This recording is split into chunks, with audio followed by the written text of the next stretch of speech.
comply with the time period. The time lines. But we're here, my lord. We want to deal with the matter on So the merits. agency is conceded. I beg your pardon, lord? Are you saying the agency is conceded?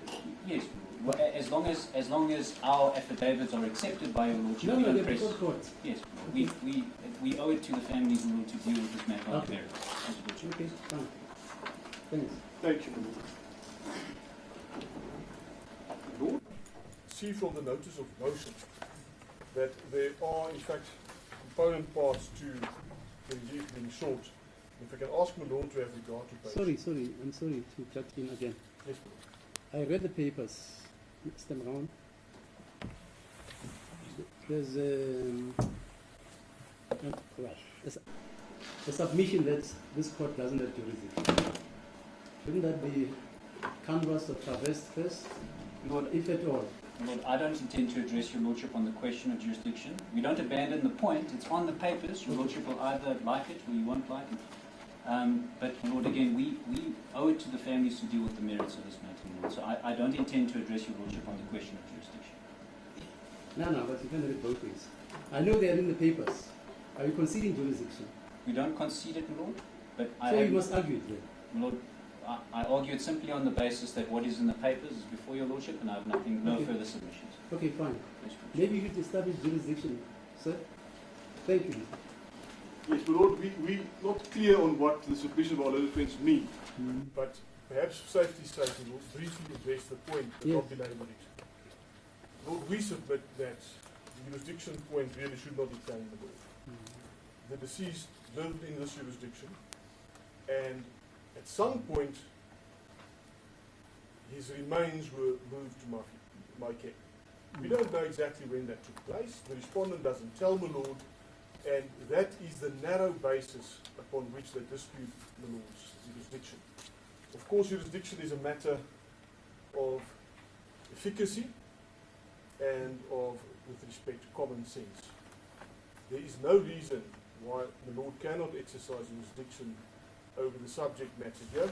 At the time, the deceased had resided in this jurisdiction, and until some point in time recently, his remains were within this court jurisdiction, and one can hardly consider a scenario where the respondent says, well, I had his body moved out of this court jurisdiction, so now this applicant, to have her matter heard, must run after that trail which she does not know about to find a court with jurisdiction. And with respect, that will be unjust and inequitable.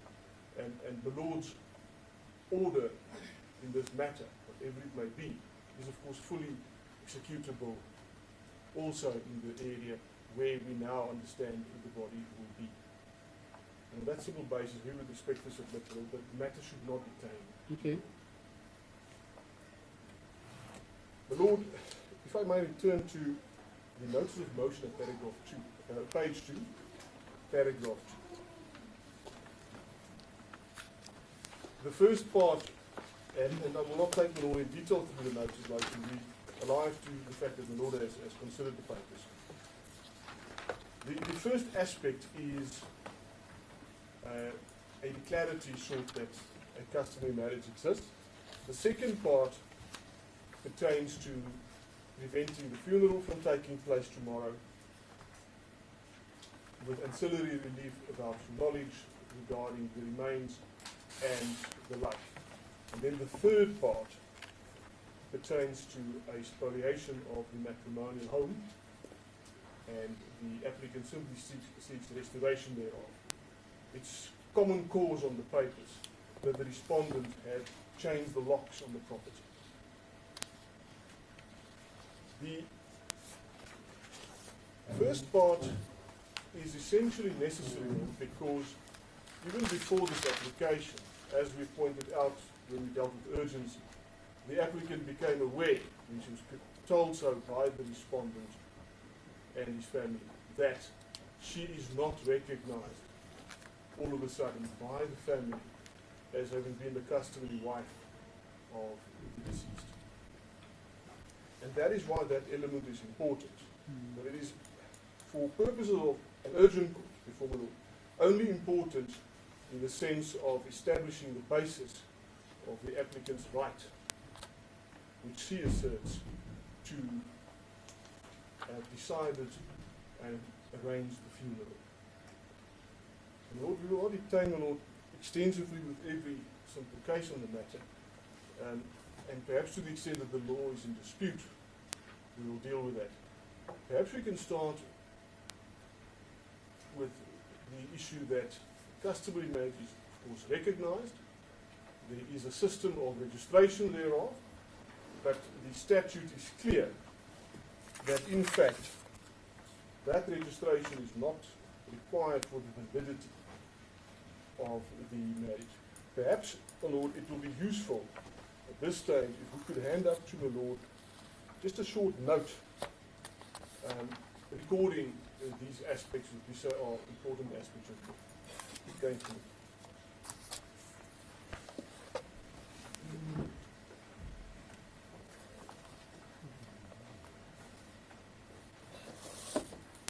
As a cautionary matter, maybe also hand up a file with some case law, although I assure my Lord we do not intend to take law through them step by step.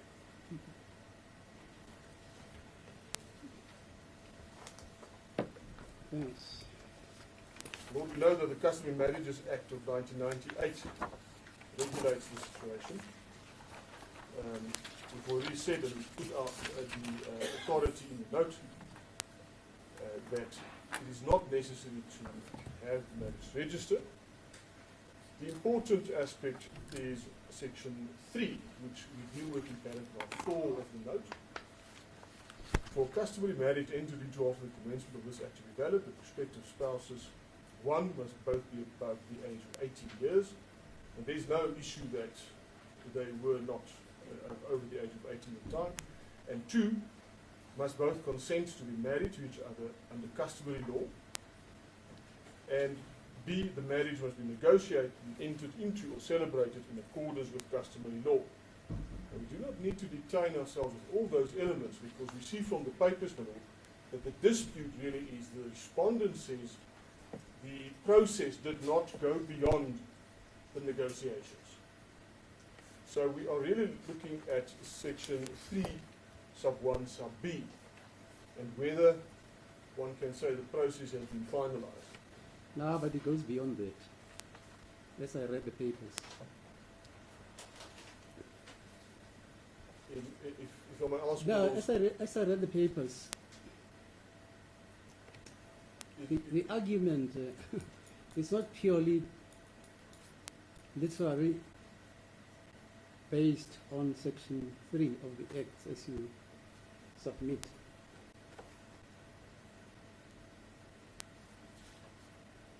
There's a conflation of customary African law and a conflation also of the common law and the conflation also of the statutory law, in the sense that it is said that there's got to be emissaries sent to the home of the intended one, an appointment must be made, etc. On the papers, that's what they say. yes, my Lord.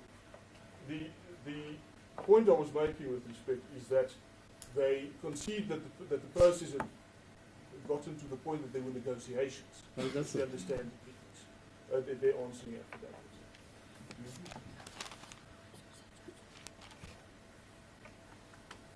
Okay, continue. Thank you, Lord. So what we are saying, Lord, is it really pertains to this part in sub B as to whether the marriage was entered into or celebrated in accordance with customary law. Okay, And that really is what the dispute pertains. all right. Now, my Lord, perhaps we can start with the matter of Maloba versus Dube, when the Lord said the following: it is strict in African customary law that there is no rigid custom governing the time stipulation within which the baller has to be fully paid, and continue to deal with the matter there specifically the payment issue, but that there is some flexibility. Now, we've also held to the Lord the cases here that stipulate that it is not an extremely rigid situation, and that it is approached in a very practical manner. And can I perhaps suggest that the Lord just turn to the note that we have given the Lord, Yeah. and we will also use an extra place. Ask the Lord to hand up another decision, which unfortunately did not find its way into the bundle timeously, but which summarizes to some extent a lot of these principles. And the advantage thereof is that it in fact also dealt specifically with a customary marriage in terms of Tswana custom. Which one? Which decision is that? That is the matter of C versus P. It's not reported. It is a judgment by Mokobo AJ in the Free State Division. Okay.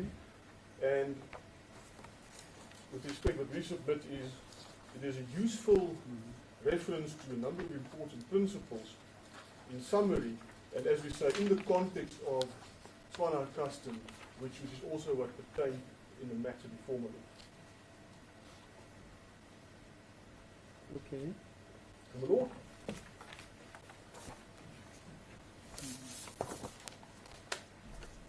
To understand correctly what the respondent is saying is, we negotiated, but she was never presented and there was never a celebration, in a nutshell. Where were the negotiations? Because as I read the papers, it appears one party says they were in Ren Park, Ridge. The other party apparently says they were in Soweto. I may be Lord, wrong. I did not But according to, see yeah, my apologies, the Soweto part, to be honest. according to instructions or client, where were Yes, the the negotiations? applicant says that was in Rand Park. In Ren Park Ridge. Okay. But have I got it the wrong way around? Is that so? Yes. It's correct. Is in Soweto. In Soweto. No, there's no dispute about this. Ah, okay, My Soweto. apologies. That's in Soweto. The It's applicant's- the applicant's family home, of Okay. course, and that is in Soweto. Okay, fine. Yes. The president points out that it is in paragraph 5.7 of the papers, Okay. which the Lord will have in All family right. today. Lord, the matter can be taken in the applicant's papers beyond that point, in the sense that if we have regard to what she sets out, under the heading, the conclusion of the customary marriage, and this is at paginated page 17, 17. 170. And perhaps we could pick up at 5.3.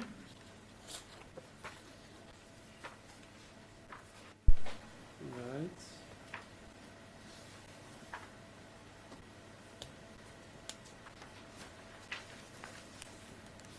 Yes. Thank you. And in Towards- 5.3, the point is made that there was a proposal when the deceased and the applicant travelled overseas, and then over the page at 5.5, on 20 January 2016, he had a letter hand delivered to the applicant's mother from his uncle, and that ultimately resulted to the meeting which we've just referred to in paragraph 5.7. And there are some details as to who attended and the like, which we need not deal with in detail. And then over the page at 5.11, some details are provided as to the negotiations of the Lobolo. And then in 5.12, the matter came to a successful conclusion. And if the Lord has regard to, it's quite a long paragraph, Yeah. the latter part of it at the top of paginated page 21, we see that there is an attachment, FA9,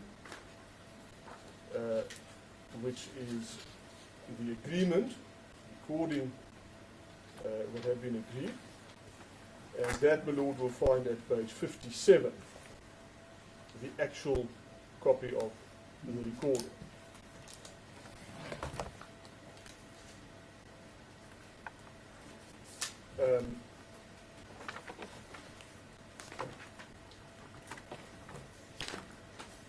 And that was followed, if I may return to the body of the affidavit, page 21 at paragraph 5.14.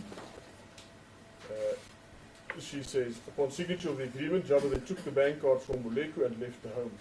In celebration of the successful global negotiations, the women of the respective families, which include my mother and I, were seated in the kitchen. And then thereafter, the surprise came that the bulk of the bolo had been paid. And then in 5:15, she explains that when the deceased returned to her mother's home, she realized that the matter is going to proceed beyond merely the payment of the bulk of the labolo on that specific day. And she then explains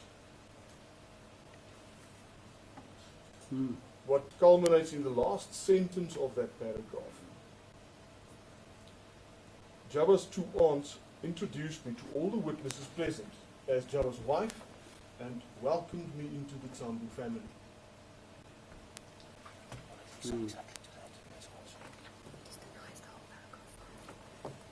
Now, essentially these events are simply met with a bare denial in the answering affidavit. In the filing affidavit, the applicant continues. The respondent approached me and congratulated me on my marriage with Jabba by embracing me. This was recorded by way of a video recording. You're on page? Sorry, you're on page? Page 22 of the On founding the affidavit. replying affidavit. Founding affidavit. Founding affidavit. Apologies. Okay. Founding affidavit. All right, yes. So I'm basically continuing where I left off. Yes, okay, fine. Thank you, my lord. 516, yeah. 516, my lord. And what we want to highlight there to my lord, firstly, is there was a video recording of this event. It's difficult to understand how all these facts can simply be denied by the respondent. Is that video recording available? Because there's It is an available. indication that it can be had recourse to. It is available, my lord. It can be played. Like in the Salduka matter concerning Maropani and you remember that matter? Yes, my It was lord. played in open court. Yes, my lord. It is available, and it can be played. Okay, fine. Thank you. Depending on what the respondent's attitude is, it may very well be required with respect that we have regard to the actual. It's not denied that there was a video made. No. It's not denied, is it? I don't understand that is denied. Essentially what is denied is the description of what had happened. Yeah, okay. And, my lord, there are also then some screenshots which is taken from this showing the appropriate wedding garments being worn, and the whole event with respect shouts for an explanation. Why did this happen if this was not the wedding, if this was not the presentation of the applicant as the deceased wife?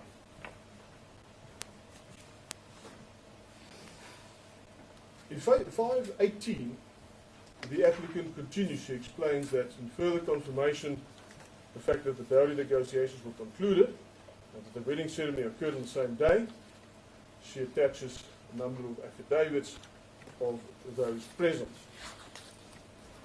And she makes the point that thereafter, the applicant and Jabba returned as normal to the matrimonial home where they've been living before, but now as husband and wife. And she also mentions later on that, and that is at page 25, and I just pass over a few paragraphs. Paragraph 5.24. She makes the point that they were recognized in social media as husband and wife. The point of that in itself, of course, is not direct, but the point of that is that the applicant and the deceased returning to the matrimonial home and acting as husband and wife, and it even been known socially that they're husband and wife, had not been met with any comments to the contrary. And perhaps we can tie that in, why that is a relevant point, with the case that we've handed up to my lord, where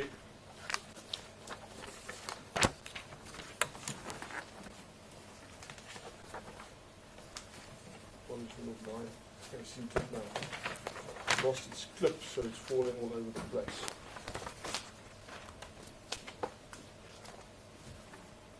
Where the point was made with respect that if it had not happened and they had then lived as husband and wife, the family ought to have taken steps as a consequence. And we have that in that judgment at at paragraphs 48, 49,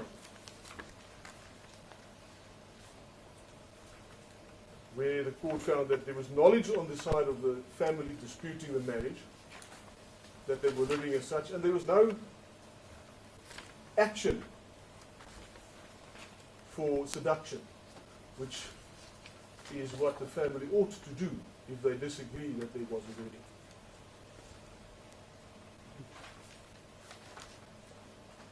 And perhaps while we're there, my lord, paragraphs 49 and 50 over the page, and the number of cases are referred to there and analysed,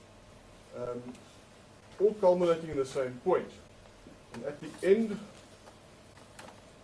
of paragraph 50, towards the end, the point is made that in Mamutiani, the case that is referred to in the first line of that paragraph, and which is the subject matter of that paragraph, the court found that the absence of the formal handing over was therefore a non-event with no legal consequences. What were the facts? My lord, it is different in that there was no event, a formal handing over event. Yeah, but right, it was like, acceptance. Like it So- is alleged that in this case also. Well, Lord, what we are saying is, we have a video showing that she's presented in wedding garments, Okay. and in this case, there was no event. So, with the flexibility of customary law, and we set out the cases in the note to my lord, the development thereof, and the unanimity of the case law on the point that there's no strict requirements to point-by-point adherence, and it is a matter of whether the substance had taken place, and whether the families at the time had accepted that the wedding had taken place. If that is there, then one does not stare blindly against the specific manner in which it came about. Now here we say, there was a presentation, and the fact that it was there and then makes no difference. The cases are, with respect, clear on this.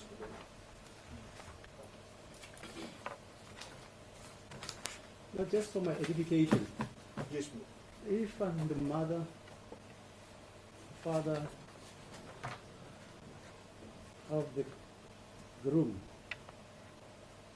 and the negotiations take place at the home, obviously, of the bride, is that not so? Yes.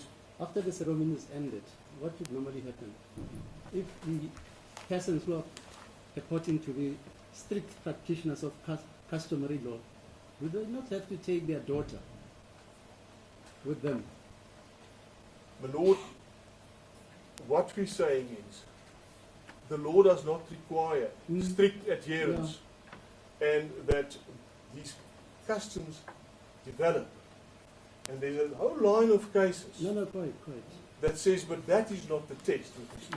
So, my lord, we accept that there will be people who are more conservative Yes. with the interpretation of these, of course, and one can understand that. But at a practical level, our courts accept that one can't measure the norm against that approach. Like in this case. Like in this case. When I read the papers, they cohabited together on and off for 9 years. That's correct, my lord. So we know that the deceased had, perhaps one must say, an artist's view of the world, and he approached it in a particular manner. And he wanted to make sure that he adheres to his tradition. The applicant explains, he asked for my hand while we were on an overseas trip. But he came back and followed the process for customary marriage. But she even says he wasn't interested in having that registered because it was sufficient for him that his family acknowledges this union. Okay. That was the important part. And my lord, for instance, in the note paragraph 8, we point out that as far back as 1998, what was then the Transvaal Provincial Division, We are now on your notes, no? on the note, paragraph 8, 8. on page 3.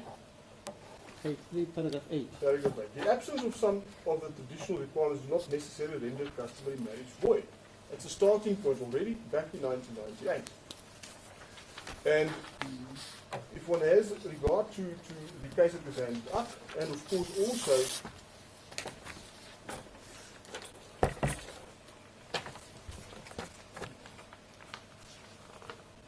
a number of the other cases, and perhaps starting with searching for cases, but rather just go to the notes.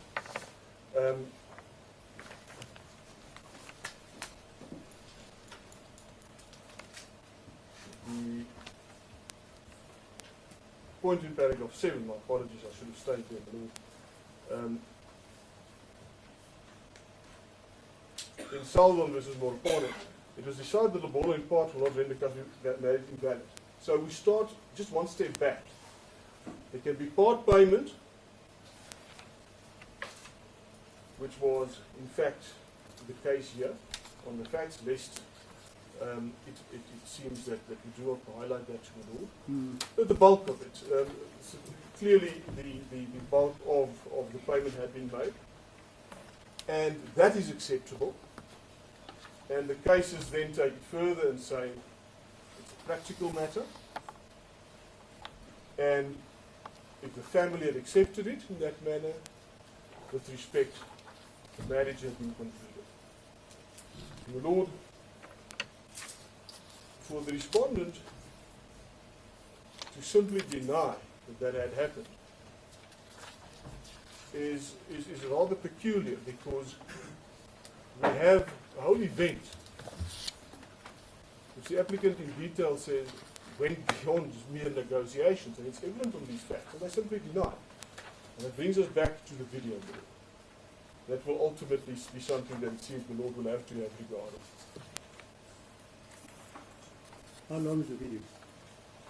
The Lord, I'll have to take instruction on that, if we will allow me. I will tell the Lord in a moment.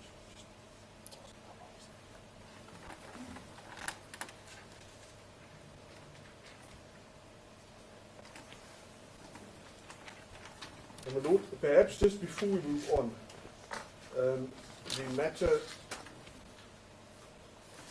of the handing over, the presentation, just to return to that was the last comment. The reference that I want to give the Lord is in paragraph 28 of the case that was handed up separately, C versus P. Okay. And there in particular, paragraph 28 refers to Mamachani, where the point was made that one must realize that these are ceremonial gestures. And if one has then regard to the facts of the matter here, we know that the parties were already living together, as the Lord had pointed out. So one must see the ceremonial element of that, the presentation in that context. And it brings or ties back with the Lord's comment of the more conservative approach, which was not observed here. In that context, one must understand the practicalities. They're already living together. The important part is presentation, the acceptance by the family that she's presented to everyone in the two families as his wife. Lord, we will not belabor the point further at this stage, which will allow us. Then,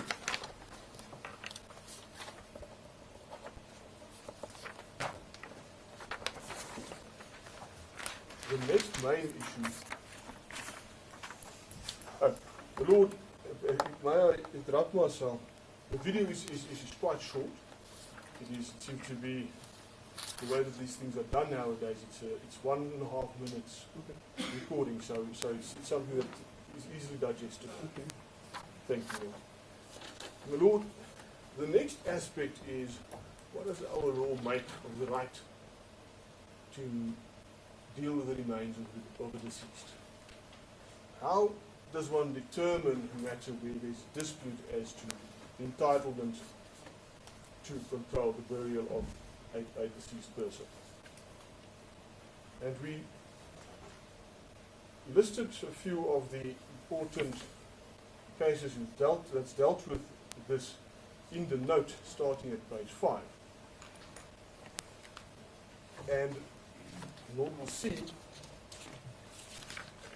we have there the customary right to burial. And paragraph 14 under that is where we start. In Solo versus Makutu, the court addressed the contradicting claim of the mother of the deceased and the widow of the deceased.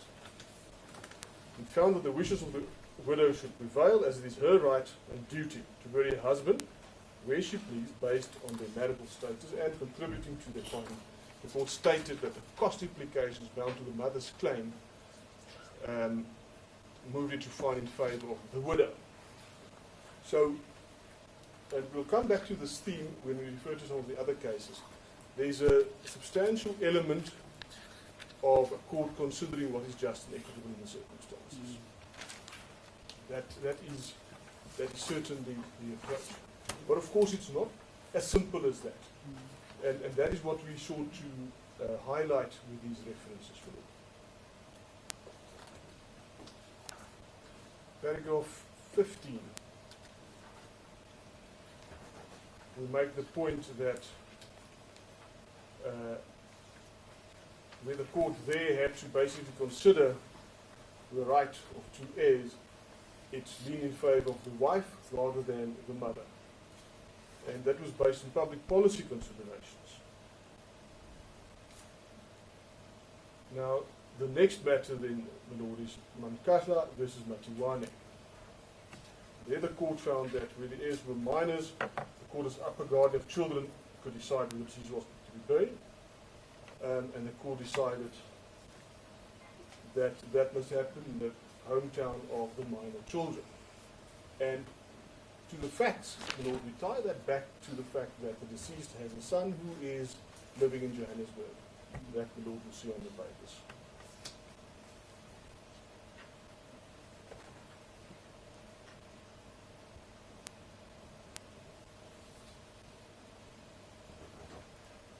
Lord, the next case that we mention is Trollope versus Duplessis. Of course, the underlying approach would have been slightly different in that case, but the point there is that the court held that fairness is decisive and that the claim could not be valued according to the mathematical proportions of heirship. There the court looked at expenses, religious beliefs, and the wishes of the family to consider what is regarded as fair.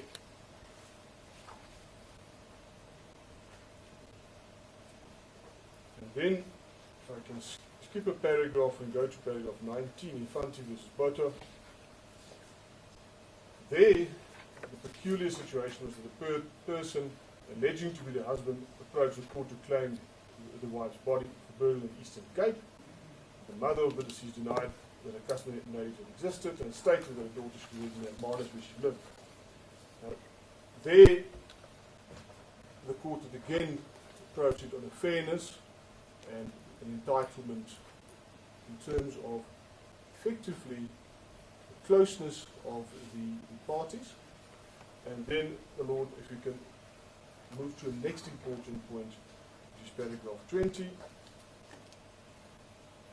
that pertains to the wishes of the deceased. Nokai versus Keme, and there the court made the point that, of course, one must have regard to what the deceased wanted. And the Lord, to tie back to what we have in this matter, the Lord would have seen the statements by the applicant that the deceased had expressed specifically his wish to be buried in Johannesburg. A particular factor for him that she, but even more so his son, would then be near and would be able to visit. What is the response? Lord, that is denied. I'll just have to find the specific reference. Unfortunately, I haven't had time to cross-reference everything. Yeah. But that is denied. Just denied. Yes, my Lord. There's no counter suggestion that his wishes were expressed differently at any point, as far as we've read the papers. So it's simply a challenge to the fact that that was in fact what he had said. And then the Lord at paragraph 21, Constitutional Court case of Bear. Well, in fact, perhaps can I return just to make the Lord alive to what was said. The response to that allegation, or those allegations, is the contents of this paragraph are irrelevant and ought to be ignored. They take the matter no further. And that's paragraph 56 of the answer. Okay.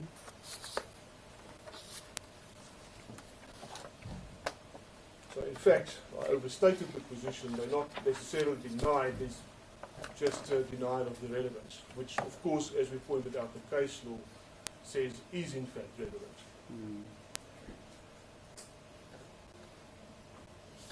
And then let me return to the point we were making, my Lord, paragraph 21, Bear and others versus Kailicho Magistrate. We make the point there, the Constitutional Court considered the issue of possible discrimination in deciding family matters.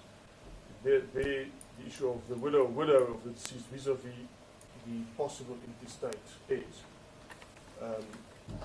The point not necessarily that it's on all fours with the matter here, but the principle that one must be careful not to discriminate against a widow. Because we know when we make the point when we deal with the Act, that the Act specifically states that the parties are equal in the marriage. They have equal rights, property rights and the like. So the essence of it is one must consider that the wife has a specific position, and one must be careful with respect not to look at the wife versus the father as the head of the family in a manner that would be discriminatory against the widow. And that's, of course, an important element that the Lord will take into account with all the facts of this matter.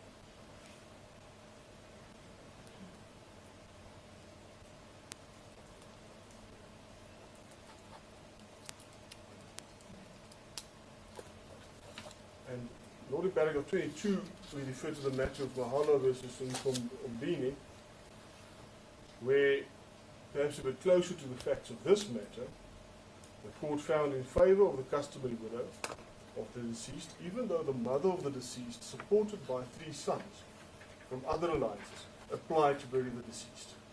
And the court decided that fairness and equity dictates that the widow and her children should decide where the deceased should be buried despite the expenses incurred by the mother-in-law.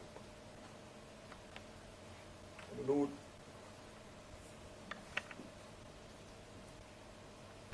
these are important factors to take into account. We will perhaps be remiss if we not refer, my Lord, to what the court said in N versus S in paragraph 23, where the court, and we quote it so as to perhaps not give different meaning to the content of that exposition. It is indeed so that the duty and the right to attend to burial arrangements and the selection of the place of burial can be contentious issues and give rise to heated litigation. For this very reason, I am of the view that any applicant who wishes to interdict a spouse who de facto has been cohabiting with the deceased, at the very least as if they were husband and wife. Perhaps I can interpose, my Lord, just to point out that's a specific reference to the facts of that matter. From burying his cohabitee must approach this court with clean hands and establish and maintain his legal standing so as to be with some degree of certainty and continuity, failing which the court may well be constrained to infer that the application nothing less than vexatious and malicious. Now, the matter was a different configuration there, but the essence of it is that one must be very careful not to consider the combination of the widow's wishes and the deceased's wishes as being overridden by other factors. That really, my Lord, is the essence of the matter that we place before the Lord.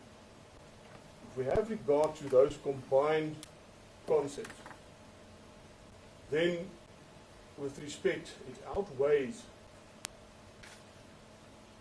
the aspect that seems to be relied upon by the respondent, which principally consists of two aspects, in summary, as we understand their case. The one is, we his family, you not his wife, therefore we decide. And the other is, we are going to bury him in his hometown. Of course, one sees from the papers is that that is an element that is personal to the respondent and his family, not to the deceased. He's made a home in a different place. And that is what the Lord, with respect, must consider carefully. As we know, the Lord will, but we say these factors outweigh those put before the Lord by the respondent. I don't seem to recall that this was traversed. How long did the deceased live in that house in Renpark Ridge? All I know is the applicant contends that it was between 9 or 10 years that he had an affair. The Lord is amen. No, in the papers, is it mentioned?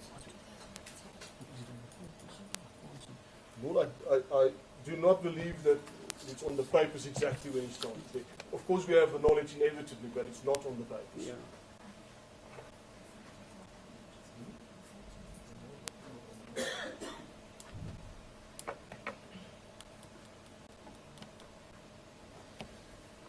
But is it, it's not an inference, is it not an assertion that the continuation of the affair was predicated with them living, well, on and off, because she should go away, etc., in the same house of property?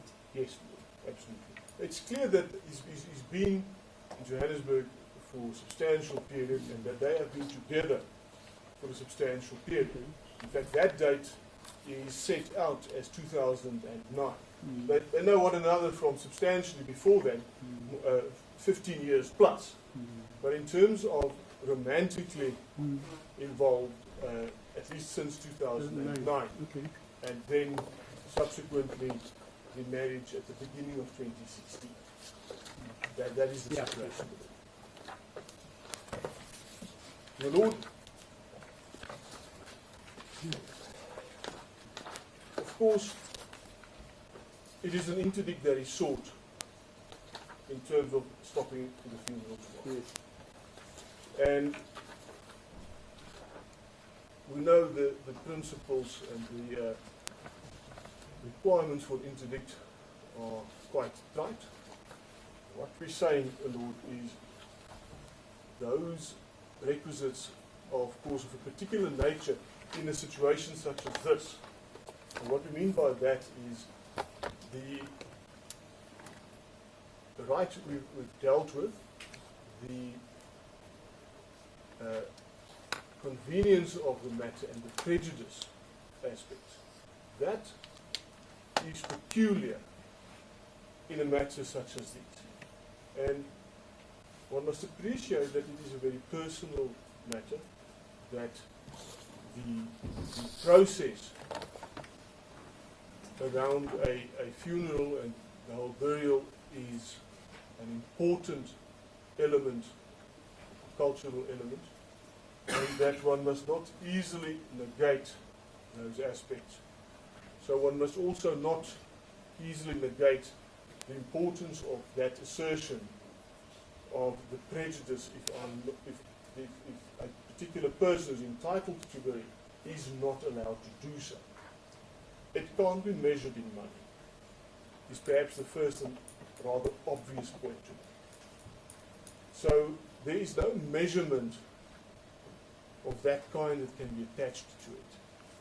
So we say with respect an argument that, well, it's been published, everybody knows, the venue is of a substantial size, all these arrangements are in place, the Premier has had some involvement, we're not too clear on the detail, the municipality is suggested is being involved, the applicant also does not know those details, we still don't have them, even after the answer, but even taking into account that inevitably one can accept that costs have been incurred, must be so at this late stage. One must be very careful to measure simply the cost of an event versus the prejudice to the person who has been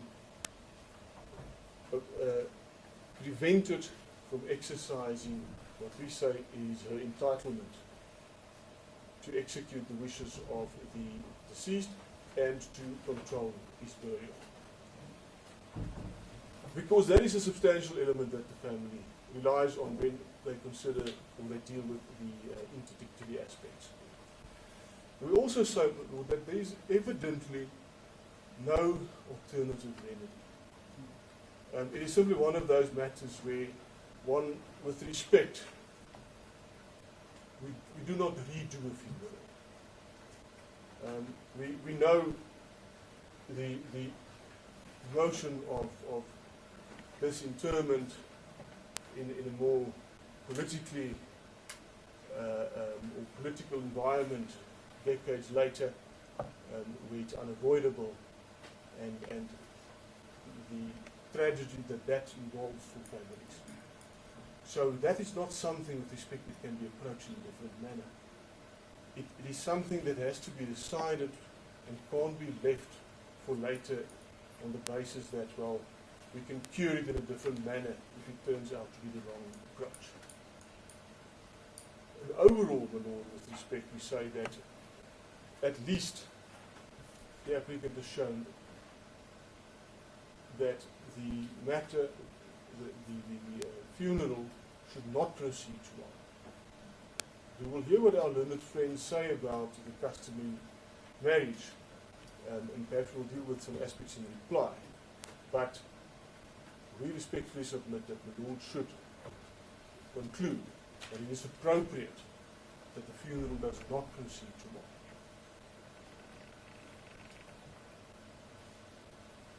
The further aspect on the papers is the spoliation. Now, the facts are rather simple with regard to that issue. The applicant says that this is one of the aspects that had to be dealt with in the replying affidavit because of what was said by the respondent. But the essence of it all is this.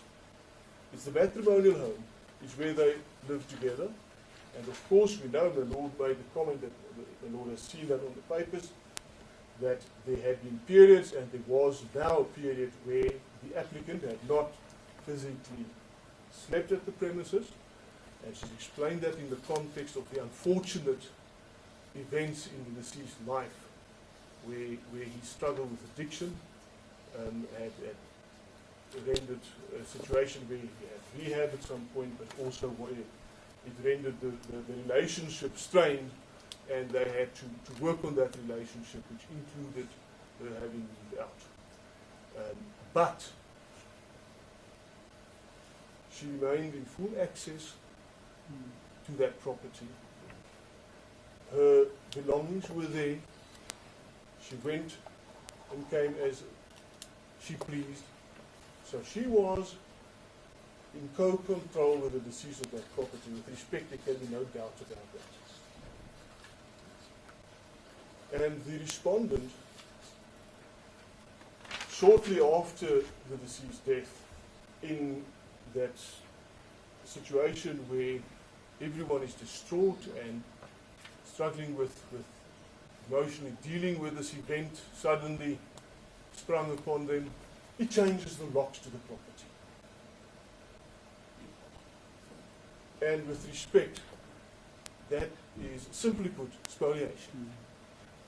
And irrespective of any of the other aspects, my lord, it is clear that a person cannot take the law into his own hands and lock someone out who had free access, free possession of a property. And on that basis, the spoliatory relief ought to be granted. The Lord will just give me a moment.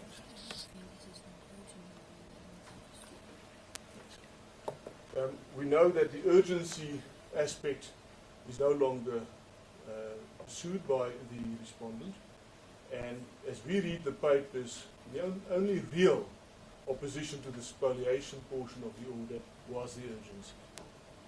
And we would respectfully submit that there is little in dispute regarding that aspect of the state.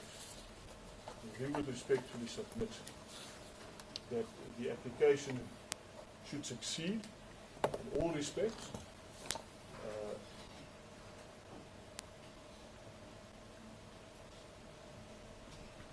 And that an appropriate order should be made in that regard. As it is. Yeah. What about the video? Lord, I thought perhaps my learned friend would want to just have his tell us what he says, but we would submit Now, that the law, submitted that apparently you have viewed the video, haven't you? not personally, my lord. Oh, because you made submissions that it will illustrate or demonstrate. I'm taking the law to the papers of what he said. Yes. It's in the context in which it is presented as How is it going to be played? You can play it on an ordinary wall. my lord, what we have available is to put it on a laptop. It's on the laptop. Okay, all the better actually. Yes. It's on the laptop. So it's on a laptop, so we can play it on a laptop. Yeah. Mr. Brown, what's your view about the video, which has been alluded to? Lord, I haven't seen the video, but if my little friend says it will cast some light, then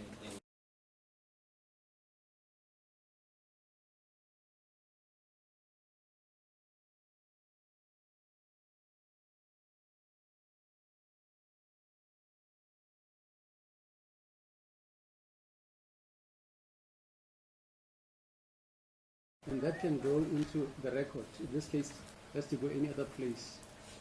You could understand what they say.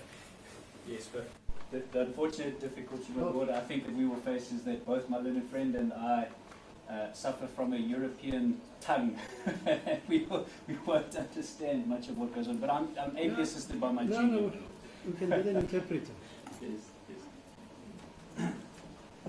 Lord, in terms of the practicalities, would my Lord prefer that we adjourn for a brief moment to deal with that? And then let's get an interpreter. So that's it. My Lord, if I may, I'm not sure that there really is that much in dispute in regard to what actually took place. It's a question of how one interprets what took place, which is the issue. That's not how your learned friend's submission is couched. He says that video demonstrates, illustrates, and proves the acceptance of the family of the deceased, that the applicant is in fact, after the lobola has been paid, his wife. The consummation of the marriage after the lobola has been paid is demonstrated by that acceptance. Am I quoting you correctly, sir? Lord, I must just be careful because, of course, it's a short clip, so it's not as if we say there's a video of the whole ceremony or a whole event. Yeah, no. What we say is it illustrates the nature of the event that took place. Yes. So perhaps just with that tweak of what the Lord has said, yes. Yeah, that's Thank you. 10 minutes agenda. Thank you. All right.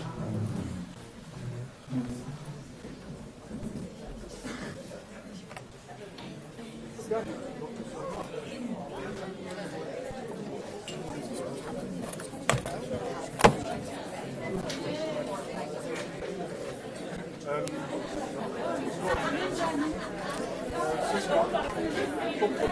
down on the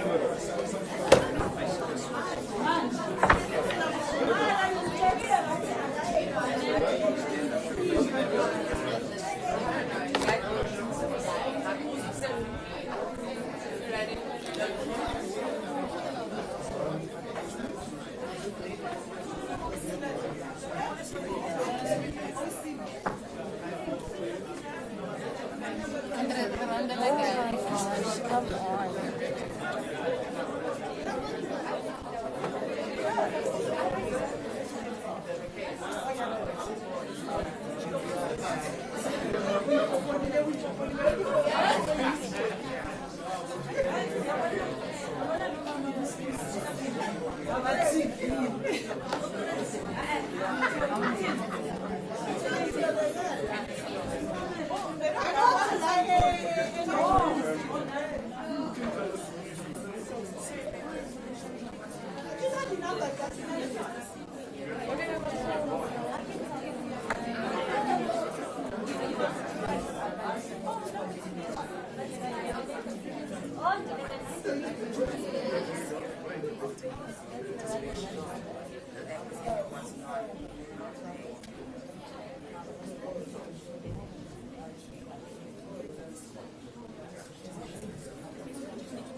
I mean, you said what you said today, but I think that illustrates it better than that.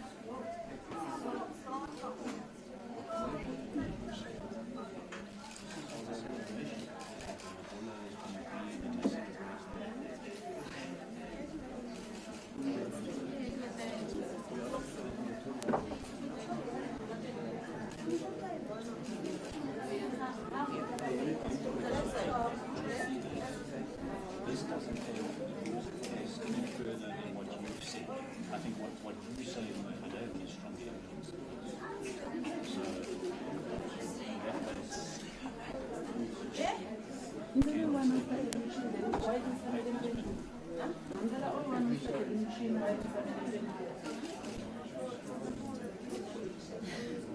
in that case,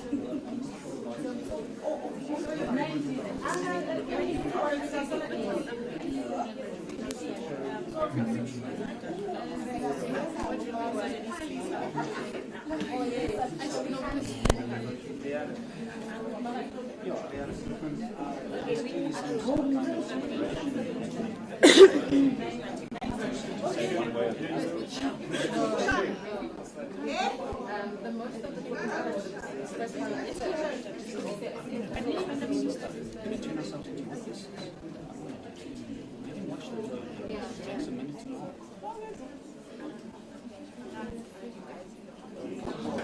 But Mina, I'm ready. Maybe you can use it. I mean, the flip is that Don, I think it's so much you can consider a position you wanted to. We've seen it live.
Yes, the court application has finally begun.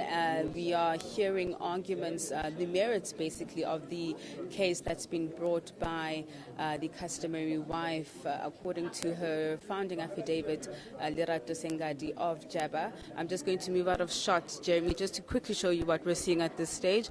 We have a 10-minute adjournment, and that is because the judge had requested that the lawyers representing both parties to view a video of what Lerato had labeled as evidence to show that there was a celebration that took place after the Lobola negotiations were discussed on the 28th of February 2016. So if you see in that shot, the video is being viewed on a laptop. And it's not a long video, but what Lerato is saying is that in this video, she was welcomed by the Tambo family. They were calling her Makoti, which means our bride. And what her lawyer has argued, Andy Bester, is that in terms of previous judgments and previous case law, the handover ceremony, which is what in the responding affidavits from the Tambo family is saying, is that this handover ceremony was not necessarily necessary in order to validate the marriage. But according to the Tambo family, because this handover ceremony didn't take place and because the dowry was not complete, the amount was not complete, that means they cannot really recognize her as Jaba's customary wife. They're saying that this handover ceremony is very crucial. You know, there's a slaughtering process that needs to take place. A lot of events around the handover ceremony need to take place in order for her to be recognized as the customary wife. But the lawyers on behalf of Lerato Sengadi are saying it's not, it wouldn't have any legal implications for that ceremony, that handover ceremony not to have taken place. The mere fact that in this video we see the Tambo family welcoming and celebrating the Lobola negotiations and calling her their bride, this means there was a recognition that they were husband and wife.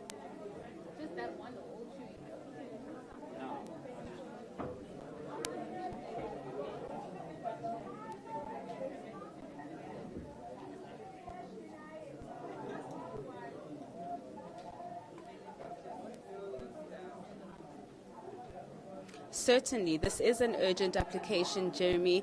The funeral is supposed to take place 24 hours from now, if not less, in fact.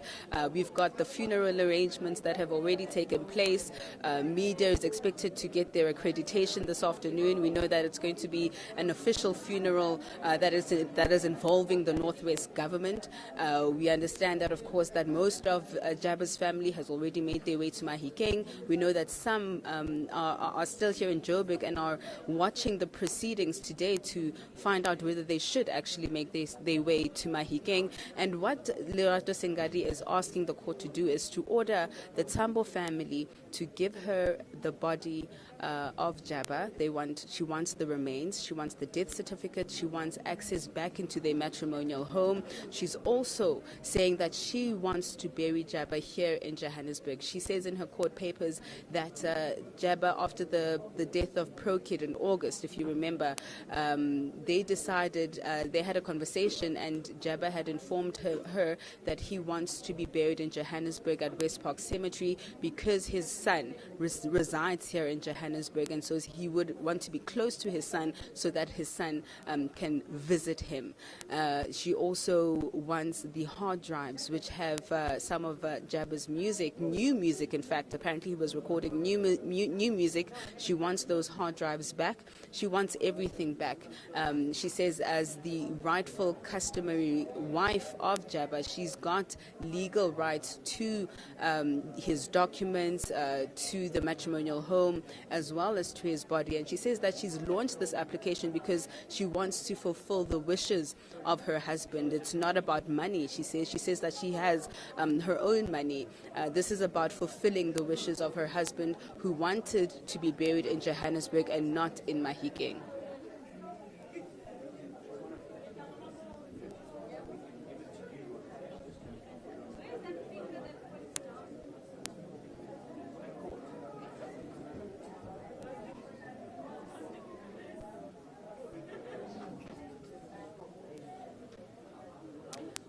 I think we can. I think we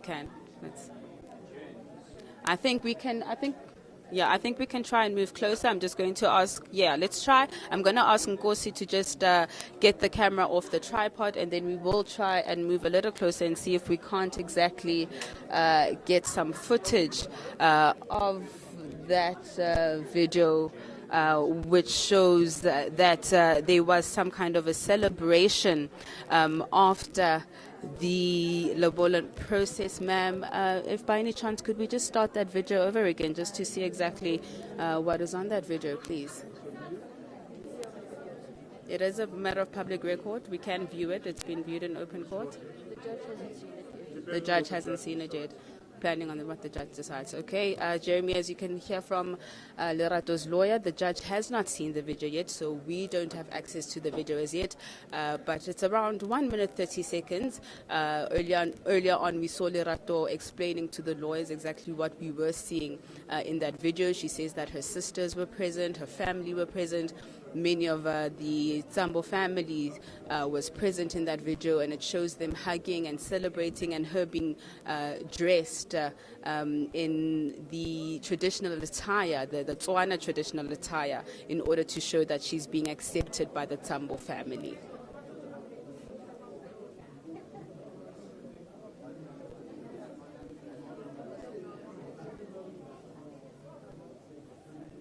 Well, I'm just going to ask Nkosi to show you who's here in court. As far as we can see, it is a lot of Jabba's friends. In fact, rapper Amu is here in court.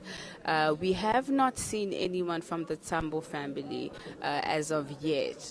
We don't know if they are still going to make their way to court, but what we know is that a lot of Jabba's friends are in fact here to support Lerato Sengadi in her court application.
Yeah.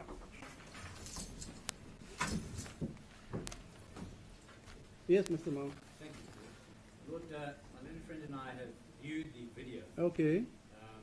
We have agreed, my Lord, and my learned friend will of course interrupt me if I misspeak. Yeah. What we have agreed is that we are both happy for your Lordship to view the video, that your Lordship will determine its evidential weight, but as far as both of us are concerned, the video is not conclusive either way. In what way? It's fine. It's not conclusive either way. In what way? As from the perspective of the respondent. From the perspective of the respondent, the difference between the parties in regard to that celebration, the applicant's version is that that constituted the delivery of the bride, the handing over ceremony. Whereas the respondent's view, my Lord, is that was simply a celebration which occurred as a result of the Lobola negotiations having been concluded.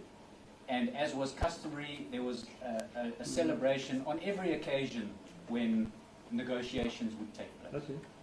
So there's no dialogue, in other words. It's very difficult to discern what's being said, my Lord, because there's some celebration happening. Where's the interpreter? Can you play the video then? She's here. She will tell us if there's any dialogue. She's an accredited interpreter of this court. We accept that. Yeah. My Lord, what we You can view it there. Just go and view it. If there is any sound, tell me, and tell them what you hear, and tell us what you see, and this can be confirmed by counsel also.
Right, tell the court.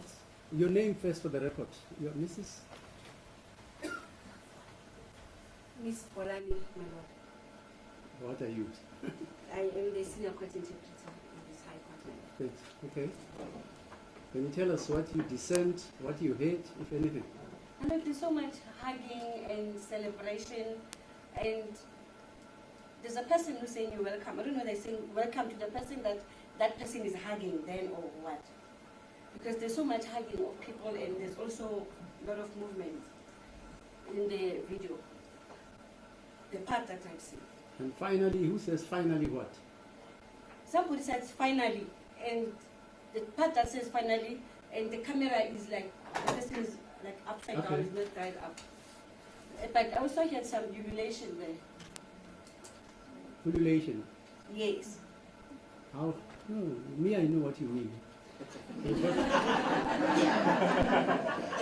We've got people from Mars here. They don't know what ululation is. People that are relating, it is during celebration. With us Africans, is celebration of weddings or the welcome of the bride. What does this? What did they say? Come on. It was just short, yes. Yes, There's that relation in the video. And there's someone who's saying finally, finally. Okay, but there are people there. Can you decipher the bride? Because there was evidence about something. The bride, what is she wearing? The groom, what is he wearing? If you know. I do not know the bride, unfortunately, my lord. But the groom is sitting there with a white shirt, and people are busy hugging the groom. That, sorry, counsel, both counsels, that allegation that by the applicants that she was taken into a bedroom by the relatives, the aunts of the deceased, who had a clothes cover, and then to her surprise she was clothed in a particular costume. Is it denied or disputed? And she also noticed that the deceased also was wearing whatever. As we understand the respondent's answer, that is denied. But Mr. Mohan will have to specifically say that. We read their papers as denying that. Oh, They denied. admit that there was a celebratory event, but they say that was a celebration Yeah, fine. of the agreement on the Of board. the agreement, fine, okay. Okay, fine. Thanks. Yes, All right. Yeah, any Thank other you. thing? The Lord, What's your submissions? those were the submissions by the Yes, Mr. Mahmoud? Thank you. Thanks for the respondent. Yeah. Thank you. Perhaps while we're still on the video, my lord, if I could just clarify one aspect from the respondent's point of view. Yes. Whilst I think it's quite obvious that there was ululating in the video, Mm. we don't accept that ululating It's for the wedding. necessarily is a wedding. Yeah, fine. Lord, I'd like to start with your lordship's leave. I'm just placing on record exactly what the respondent's position is in regard to the application, Lord, because there appeared to have been some confusion. Mm. I would take your lordship to page 2 of the answering affidavit, paragraph 5. Yeah.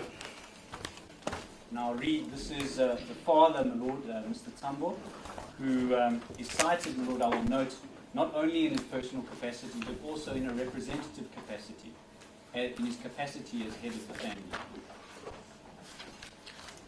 Mm. And what Mr. Tambo says at paragraph 5, my lord, is this. I wish to make it clear, the Tambo family does not object to the applicant's presence at the deceased funeral, nor do we wish to exclude her from the funeral in any respect. However, we dispute her claim that she was the deceased's customary wife at the time of her death. What we object to is the indignant upheaval of the deceased funeral, which has been arranged at great expense to the family and with coordination of the Mabatu municipality and the Premier of the Northwest Province. The present funeral arrangements are the desire of the deceased family.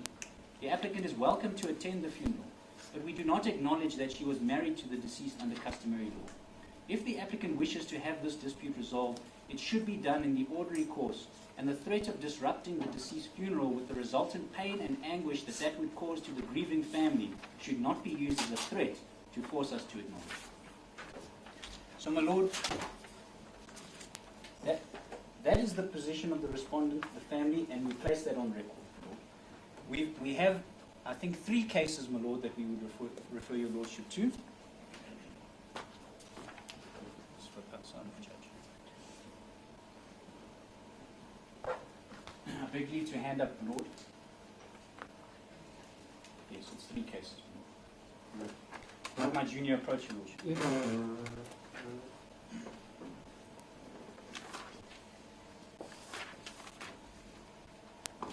Thanks. Just so that we're clear, my lord, on the first aspect is, with respect, we must be on the same page as to what the requirements for the customary marriage are and what is in dispute between the parties. Your lordship is quite right. There's somewhat of a conflation between the common law, the statutory law in the form of the Recognition of Customary Marriages Act, and customary law simpliciter. We don't believe that the Recognition of Customary Marriages Act is all that relevant to this dispute. What it presupposes is that the parties must have been married under customary law, and that is the debate.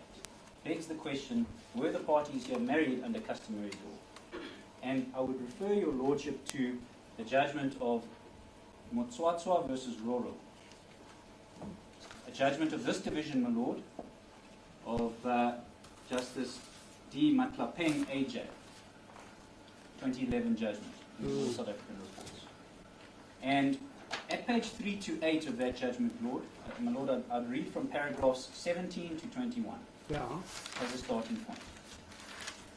As described by the authors Maitufi IP and Becker, Recognition of Customary Marriages Act, and its impact on family law in South Africa, a customary marriage in true African tradition is not an event, but a process that comprises a chain of events.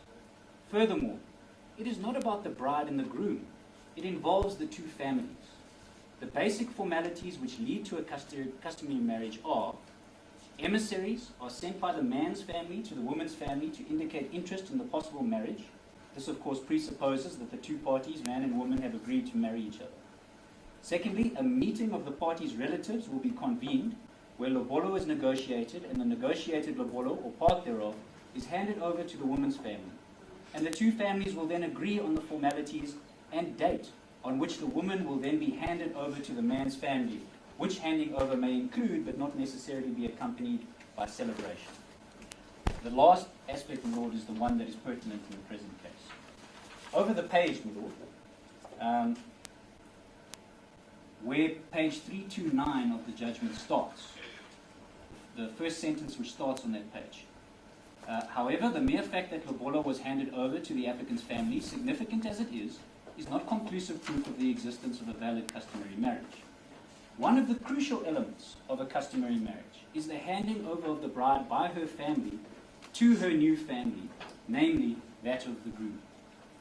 As the man's family gained a daughter through the marriage from her family, the bride is invariably handed over to him at his family's residence. Handing over of the bride is not only about celebration with the attendant feast and rituals, it encompasses the most important aspect associated with married state. There is no English equivalent, my lord, I hope your lordship will forgive me, again, my European tongue, my lord. There's no English equivalent of this word or process, but loosely translates.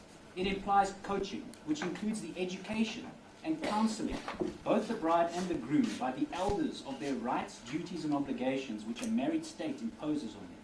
This is the most important and final step in the chain of events, and it happens in the presence of both the bride and the groom's families. One can even describe this as the official seal in the African context of the customary marriage. The handing over of the bride is what distinguishes mere cohabitation from marriage. Until the bride has formally and officially handed over to the groom's people, there can be no valid customary marriage. Bennett, on customary law, states that, hence, when the Recognition of Customary Marriages Act provides that in order to qualify as customary, a marriage must be negotiated and entered into or celebrated in accordance with customary law, the form of negotiations, the handing over of a bride, and the wedding are all relevant to giving the union the character of a customary marriage. It may then be distinguished on the one hand from an informal partnership, and on the other from a marriage according to other cultural or religious traditions. Lastly, paragraph 21. the applicant is putting much emphasis on the fact that the two were residing together after Lobola was handed over. She states further that the deceased family acquiesced in this arrangement. This is denied by the deceased family. The mere fact that the deceased and applicant stayed together does not transform their cohabitation into a valid customary marriage. She is also silent on the question of handing over with its attendant responsibilities and who handed her over to the deceased family. Now, Your Lordship, in a brief exchange with my learned friend, with respect, put Your Lordship's finger directly on the pulse.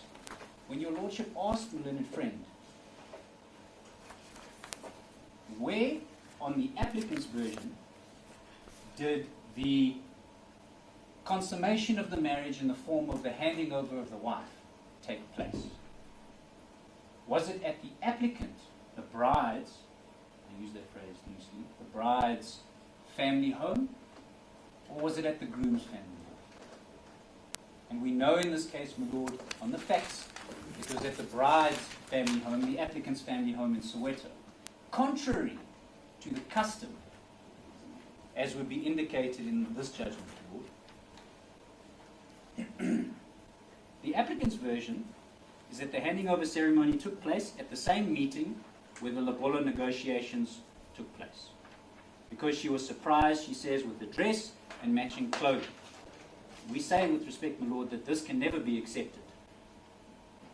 Firstly, on the Matswatswa case, paragraph 19. On her version, it did not take place at the groom's family home. It happened at her family home. And where you say with respect, my Lord, that you can't deliver the bride to her own home. You cannot deliver the bride to her own family. You deliver the bride to the groom's family. That, if interpreted to mean at the groom's home, its common cause did not take place. Secondly, she relies, my Lord, on an agreement, a written agreement, which was reached on the day of the Lobola negotiations. Now, I'd ask Your Lordship to look at that agreement. It's an annexure to the founding affidavit.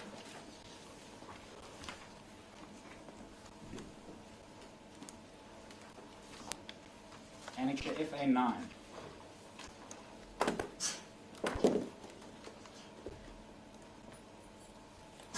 Sorry, my Lord, the papers are not paginated. Yeah.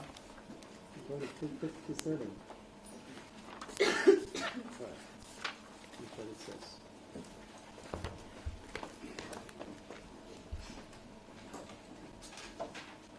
Yes. Does Your Lordship have it at Yes, FA9? yes. So, my Lord, on the applicant's version, the Lobola negotiations took place. It took approximately 3 hours. And then one of the family members insisted that the agreement be reduced to writing.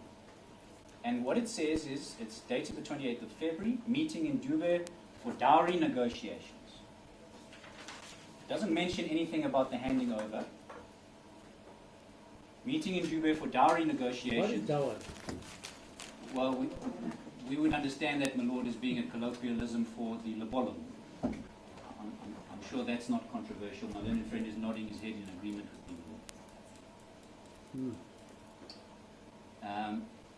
Meeting in Dube for dowry negotiations between Sengadi and Tsambo families. It is agreed that 45,000 has been regarded as the acceptable amount for Lobola. Initial amount of 30,000 is being transferred into the Sengadi bank account with immediate effect. And the balance will follow. Your Lordship will see the word follow is crossed out, but then written in below it again. Will follow when we next meet. We place emphasis on that, my Lord, because what's clearly contemplated between the parties is a further meeting on a future date. It's a chain of events, not a single event, my Lord, the marriage process. And then over the page, my Lord, on the same document, to emphasize, it says at the end, P.S. The final amount at our next meeting shall be 10,000 Rand. It is agreed that the remaining 5,000 Rand will follow at some later stage. So the agreement records, my Lord, the intention of the parties that there will be a future meeting at a later date. What purpose could such a meeting serve, my Lord, other than to be the next event in the chain of events? contrast that, my lord, with the applicant's version, which is that this day, all of the events took place. They're saying it's impossible. No, my lord, I don't say it's impossible. Oh, It's contrary to the custom. okay. Now, it is so, my lord, I don't think it's controversial. It is so, where my learned friend says that there is a level of flexibility. Because, of course, if the whole family, if both families agree that it should rather take place at a different place, well, that's up to them, and clearly that wouldn't invalidate the ceremony. But that's not the applicant's case, my lord. That version comes out only after receipt of the answering affidavit. The applicant's case, my lord, is quite the opposite.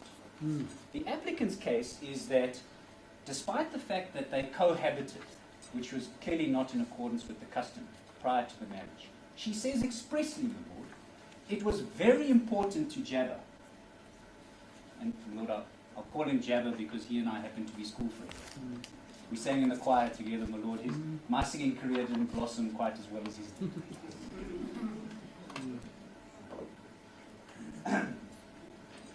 She says specifically, it was very important for Jabba that we honor our culture and that we enter into a customary marriage.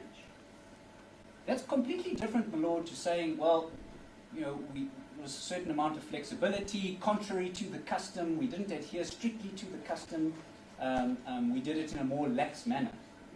Quite the contrary, my lord. Her version is it was important to him to do it in accordance with the custom.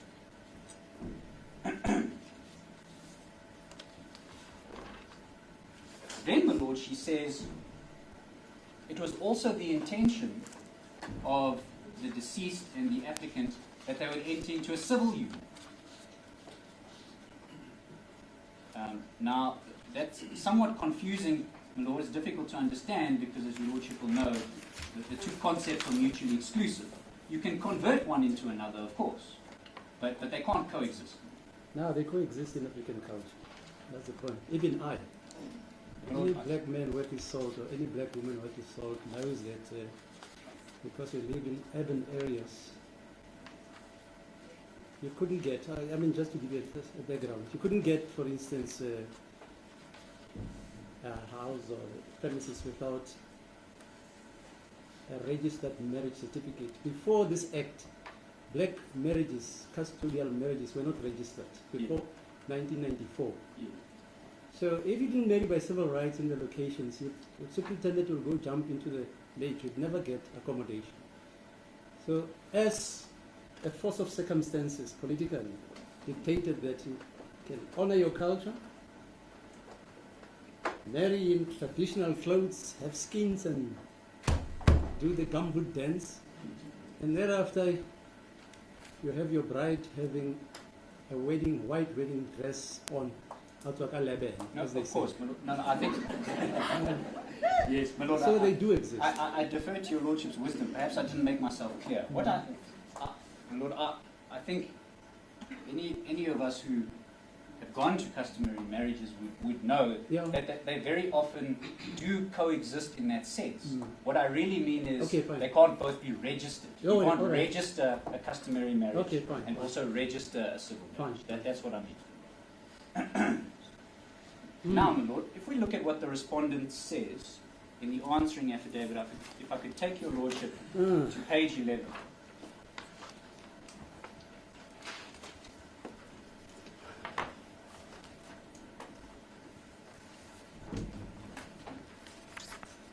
So just to backtrack, there are two primary in DPI, we say, my lord, which would incline your lordship to find that there was no customary marriage. No customary, yeah.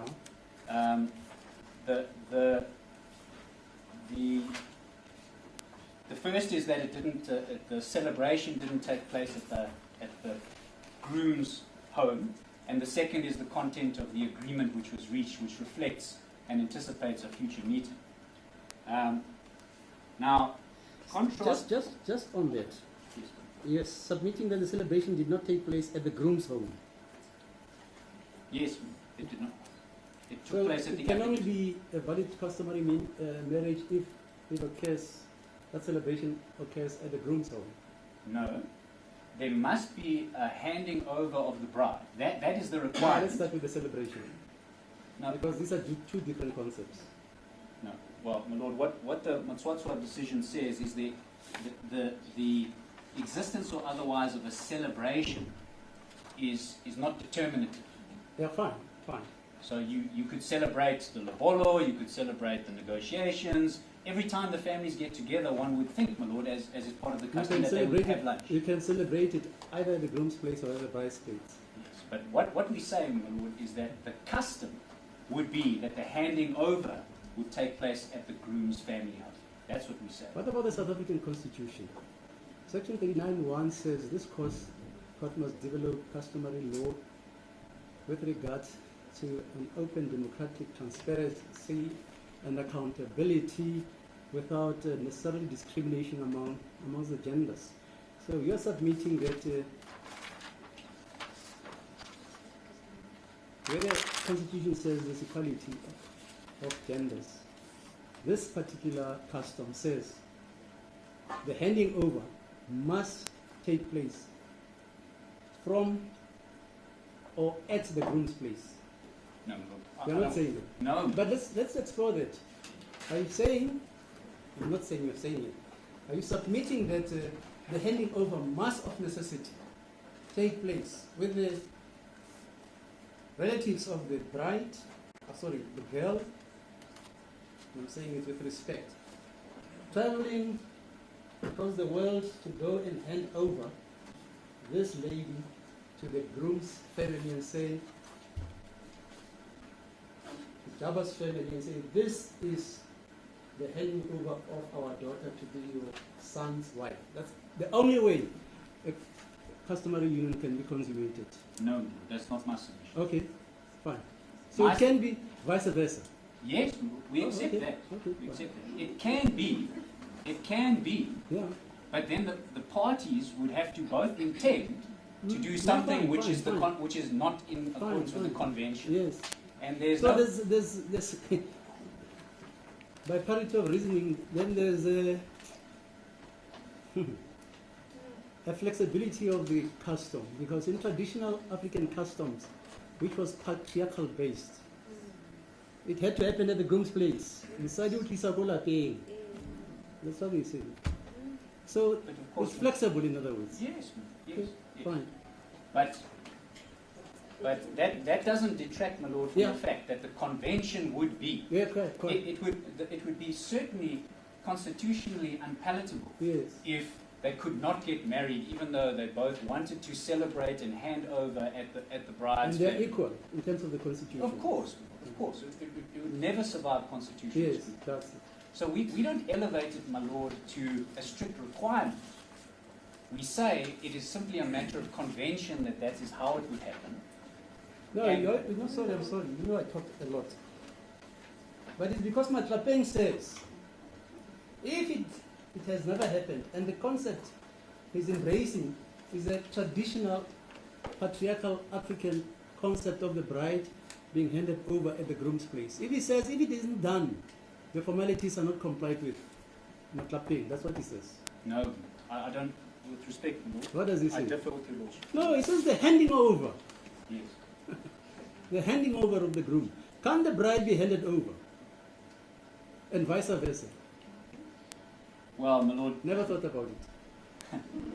my lord, I think one must just recognize, my lord, that the question, the question which your lordship is pointing to didn't serve before his Yes, lordship. yes.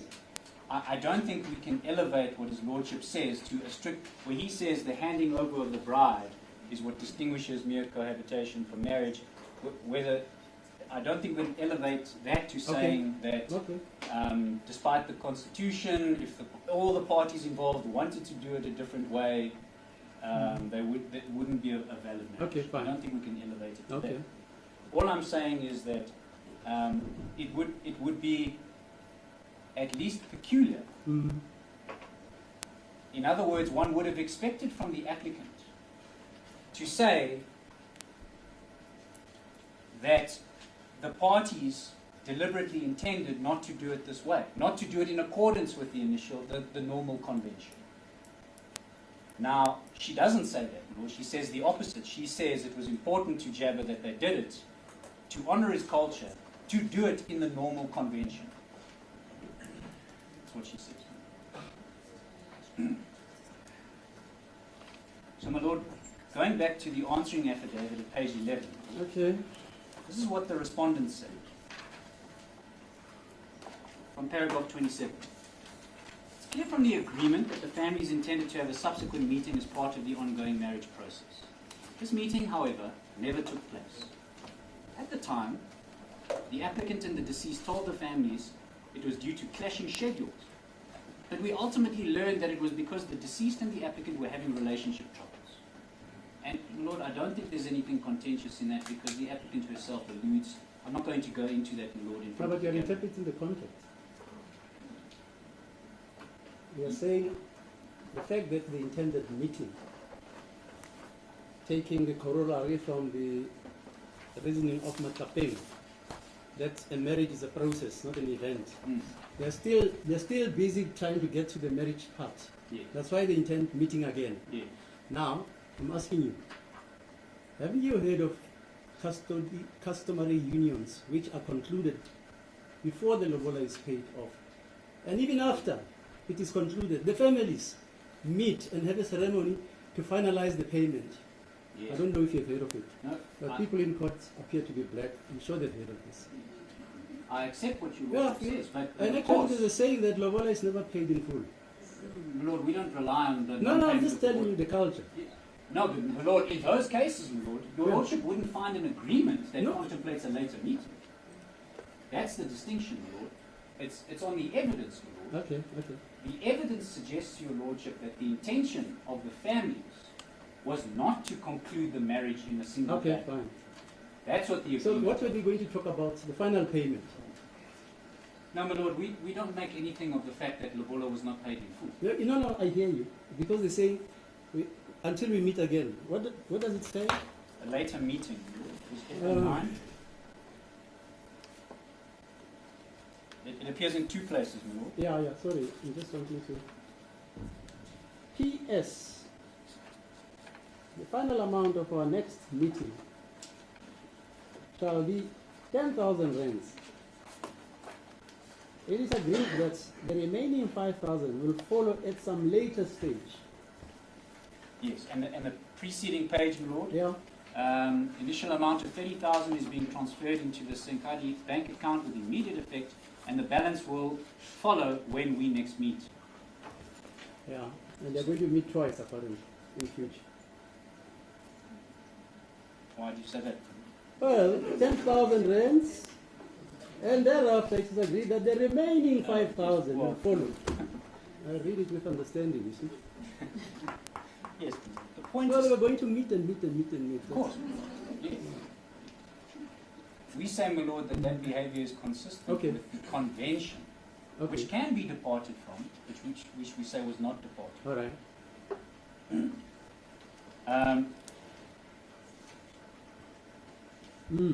Paragraph 28. In terms of customs, subsequent to the negotiations, an initial payment of the lobola has been made. A date is set whereby the bride's family will deliver the bride to the potential husband's family. Upon arrival at the potential husband's family, a small animal such as a lamb or goat is typically slaughtered, with the bile therefrom used to cleanse the couple. This signifies the union of the couple and the joining of the families. They are thereafter considered married. A celebration will then ensue, where the lamb or goat will be consumed by the families. And he says, my Lord, this did not take place. On the applicant's own version, paragraph 30, the applicant relies upon the celebrations which occurred on the day of the lobola negotiations as constituting the handing over of the applicant to the Tambo family. This is simply not true. If it were, then there would have been no need for the agreement to have recorded the family's intention to have a further meeting. The lunch and celebrations which ensued were merely celebrating the fact that agreement had been reached in regard to lobola. It is customary to have such a celebration on every occasion when negotiations take place. So, Lord, what is your Lordship to make then of what is a significant factual dispute between the parties? Now, the Lord, look, if we could look, my lord, at the relief which the applicant seeks on motion in urgent court, and it's not merely limited, my lord, to the interdict in regard to the funeral. Paragraph 2 of the notice of motion, my lord, she seeks an order that it is declared that the customary marriage between the applicant and the deceased is a customary marriage entered into validly on 28 February 2016. That's final relief, my lord. Clearly in the face of a dispute of fact, which the applicant would have your lordship resolve in the urgent court on affidavit with severely curtailed time constraints.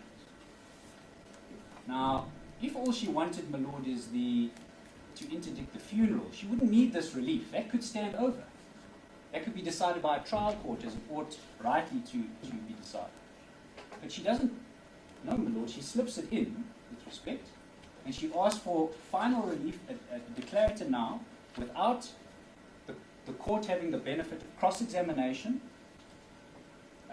interrogation of the witnesses who were there, who can give their personal perspective, an assessment of those witnesses' candor and demeanor in the witness box. None of that, my lord.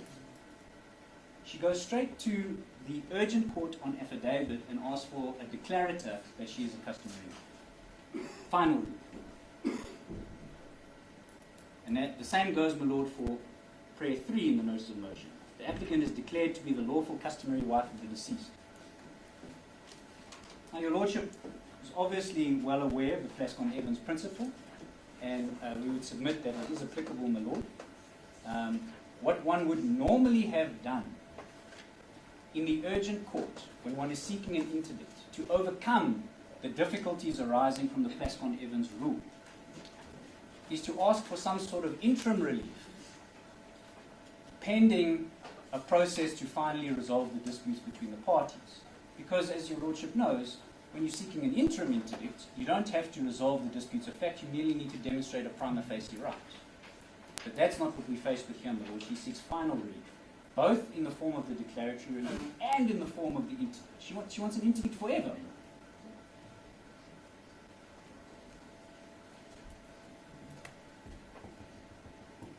Now, contrast that, my lord, with the prejudice which the respondent on behalf of the Tambo family says will be suffered if the interdict is granted. If I take your lordship to page 13 of the answering affidavit.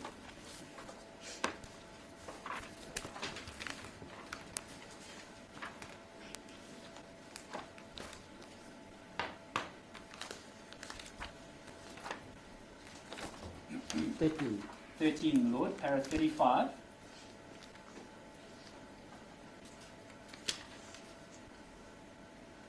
Yeah. It is being dealt with here in a slightly different context, my lord, because it deals with the time periods that were set and what have you, but it's equally relevant to the aspect of the upheaval of the funeral, my lord, and the anguish that the family will suffer if the interdict is granted.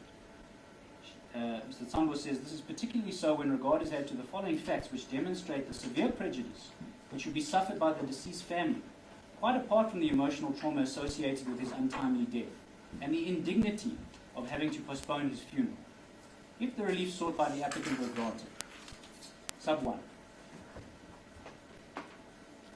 On 24 October, after the announcement of the death, I announced to the media that the funeral would be held on 3 November 2018 in Mahakeng.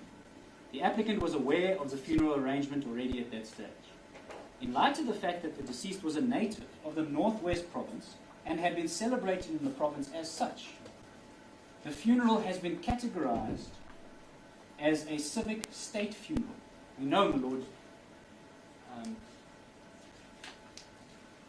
that it's difficult to deny, my lord, that Jabba was viewed by all who knew him and even those who didn't as a national treasure. And it's unsurprising in our submission that because of that is afforded what is effectively a state funeral. The Nkaka Modiri District Municipality will be involved in the organizing of the funeral, with the Premier of the Northwest Province delivering the eulogy. The deceased is originally from the Northwest. Currently, his entire family, with the exclusion of his youngest sister, resides in Mahikeng. All other members of the community, colleagues and friends who will be attending the funeral have already made booking reservations in and around the Northwest area. The funeral venue has been moved to the Mabato Convention Center, which can host up to 5,000 people, and a further overflow area has been prepared, anticipating more than 5,000 people. Currently, the various teams are prepared and set up, including rehearsals. Therefore, it is evident that should the funeral be moved at the very last minute, there is a great loss to be suffered by the family and all parties involved. There is simply no justification for this upheaval, particularly when regard is had to the fact that the applicant has not identified any aspect of the funeral arrangements which are objectionable, save for the fact that they have not been under her control. Now, if I could deal with that point. The applicant is clearly aggrieved at the fact that she has not participated in the funeral arrangements. But save for almost a throwaway remark about how the funeral should be in Johannesburg, she doesn't identify any particular aspects of the funeral which are objectionable in any way. What is wrong, Lord, with a funeral which is in accordance with the wishes of the larger family, the communal group, in the place of Jabba's birth, which, my Lord, again, according to custom, is preferable, as I understand it, my Lord, the rationale being that the deceased will be united with his ancestors. And my Lord Bennett, in his book on African customary law, also refers to that custom of a deceased being buried in the place of his patrilineal ancestors. Can I just ask something? Is the relief sought severable? Notionally, yes, my Lord. From what you, the way you're arguing?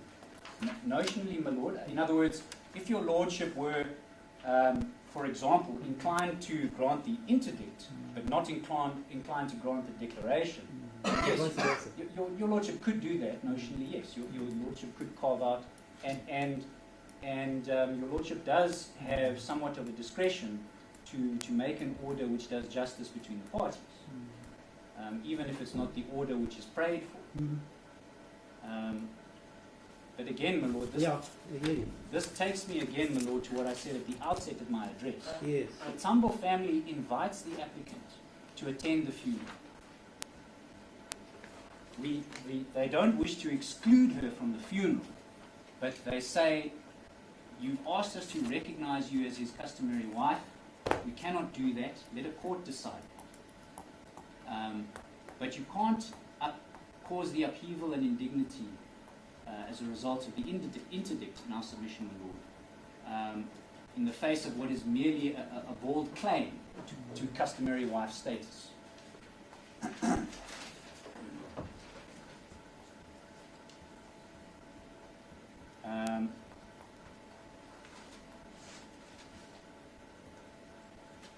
Mr. Tambo goes on to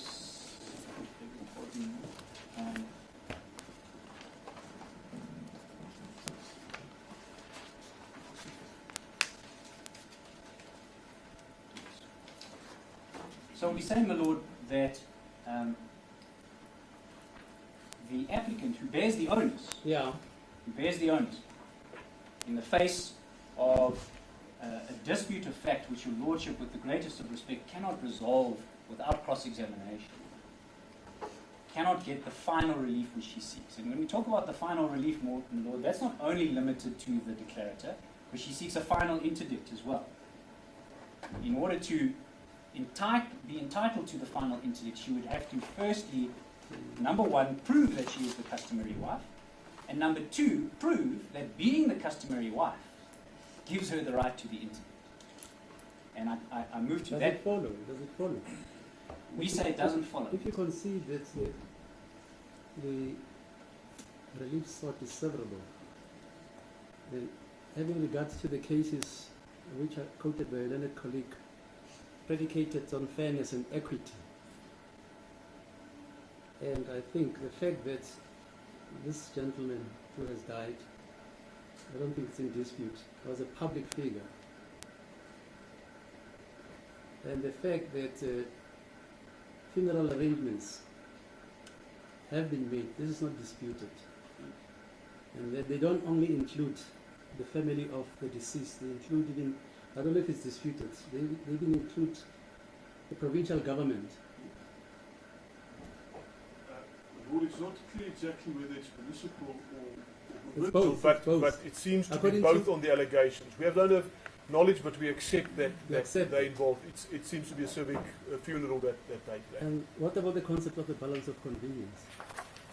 Lord, I don't want to speak out of No, turn, no, no. but I'm sorry about this. I just want to just. But we say, and it goes back to the point that we made about things that can be measured in money and things Yeah, that yeah, quite, cannot. quite. And we say that is the danger there of considering that, because if the simple point, and maybe we'll address it in reply depending on what our learned friends say, but the simple point is, if that is a major factor, a decisive factor, then it means that with respect, government can usurp the powers in this regard practically. No, it's every not the time. only factor.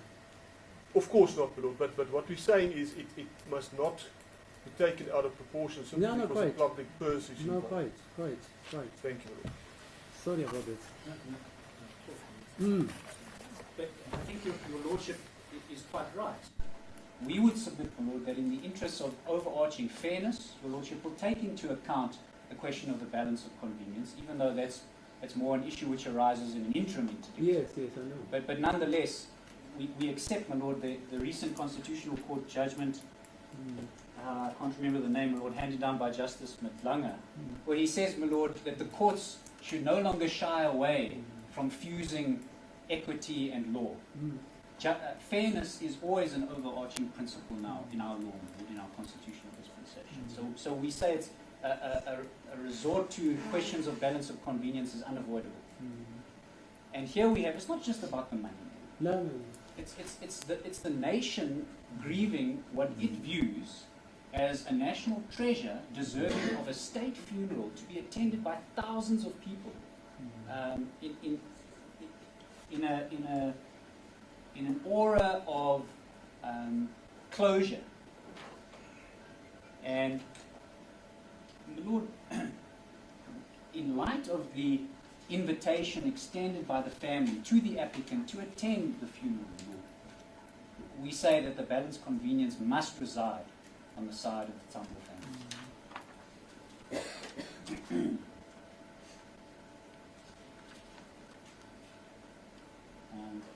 Also, my Lord, one mustn't overlook the recognition in customary law of the role of the family. And now, so even if one assumes that she was the customary wife, then she is part of the Tambo family. And this funeral is organized by the Tambo family. She may have some misgivings about it, and certainly it's quite understandable, if I may say so, that she feels upset with the family's reluctance to recognize her. No, fine, I hear you. But nonetheless, she is part of a greater unit, the communal family. If, of course, she is the customary wife. Yeah.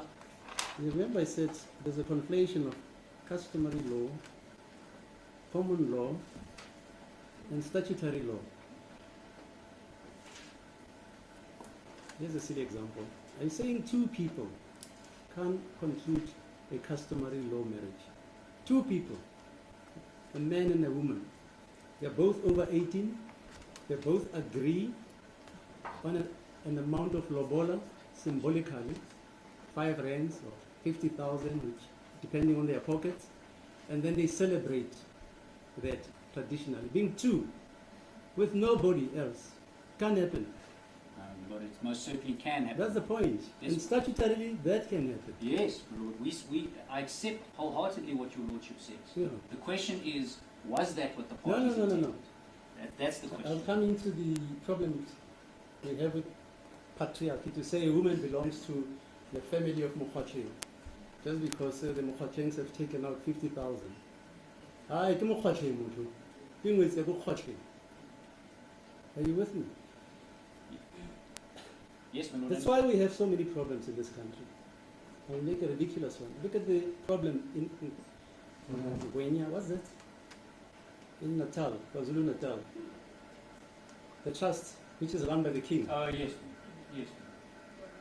Right, and then you have a commission which applies modern legal principles as to how to go about addressing this problem of the land.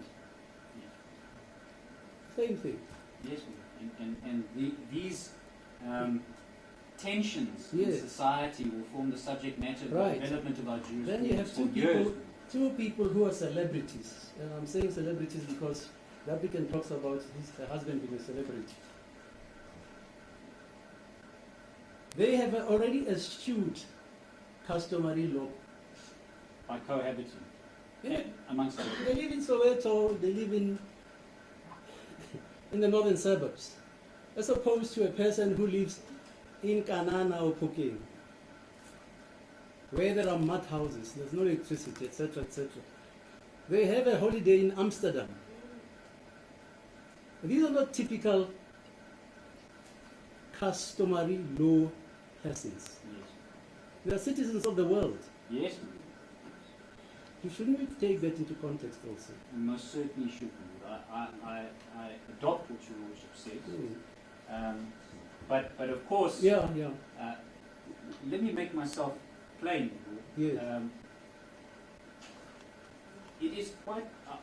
We do not suggest that one must adhere strictly to Okay. the convention. Right. But if you don't, one would normally assume that that is the intention, unless proven Yeah, otherwise. fine. The applicant bears the onus. Yes. We say the applicant has failed to discharge Okay. the onus. Okay, thanks. On the question of the spoliation, the overarching principle in an application for spoliation is that the applicant must show that they were in possession and that they were deprived of possession. Well, she says she had the keys. No, my lord. Oh, she doesn't No, say that. she doesn't have the keys, my lord. She says she was locked out. Yes, Oh, I see. but Okay. my lord, by the time she was locked up, She didn't have the she had keys. moved out. She was no Now longer let's start in. with the keys. She didn't have access into, like your learned colleague argued, she says she has free access to the residence. Am I correctly quoting you, sir? Yes. So I assumed she must have had the keys. Maybe incorrectly, I'm sorry about that. No, my lord. We'll take your lordship to the reference. It's in the answering affidavit.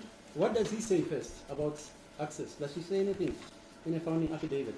Well, what she says, my lord, is she says that up until August of last year, she moved out of the home in March Yeah. of this year, and even the day before the deceased passed away, she still had not moved back into the home. That, my lord, your lordship finds. Does it in her address the affidavit. question of the keys, that she had access? Right. The next point, my lord, is in the answering affidavit. Okay. On page 17. Sorry. Page 17 of the answering affidavit. Right.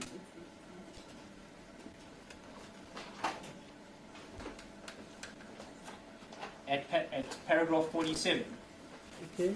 She also offered to fetch and remove Esther from the deceased home. She advised Esther not to go to Mahakeng. After the call, Esther approached the family, and we were shocked to hear from her that the applicant had also asked for the keys to the deceased home and studio. So that's the day before. She didn't have free access, my lord. She was asking for the keys from the domestic employee, my lord, Esther. And there's a confirmatory affidavit, Annexure AA4, from the domestic employee. So she didn't have the keys. She didn't have access. She had moved out of the house. On her own version, my lord, they were not living as man and wife. Okay. She says candidly, my lord, and I temper my language as much as possible, my lord. She says candidly that the deceased openly had physical relations with another, at least one other woman. Didn't try and hide it from him. That's not husband and wife. Right. If a husband has extramarital affairs, usually he keeps it secretly. Which world are you living in? Keeps it secret. Lord, No, I'm just making a joke about it. I understand. But the point is, I use the phrase living as husband and wife in the conventional sense, which I think we can all understand. And to have an open physical relationship with a third party is not a conventional husband and wife scenario. No, there are people who have open marriages. That is so, my lord. Have I you heard accept about that, that? but it's not conventional. Of course, it's not. Yes. It's not, of course. But Okay, on her own version, my lord, it's something which she was quite unhappy about. Yeah, right. It wasn't something that was done consensually as far as she was concerned. So she had moved out, she had left him, she hadn't come back. The day before he passed away, she was asking for the keys because she didn't have ready access. Okay. And she didn't have access to the contents, including the hard drives containing the deceased's intellectual property in the form of his recordings, which have not yet been publicized. So, my lord, we say that the applicant has failed to establish the requirements for a spoliation application, Okay, fine. but she hasn't established possession. All right. Any other thing? And my lord, the deceased mother in Annexure AA1 confirms that. Okay. Fine.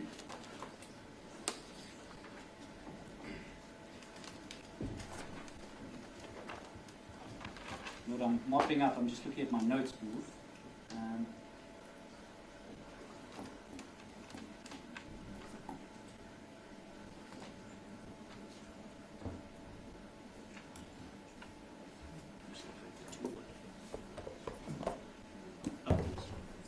Yes, Lord, my learned junior points out to me that Yeah.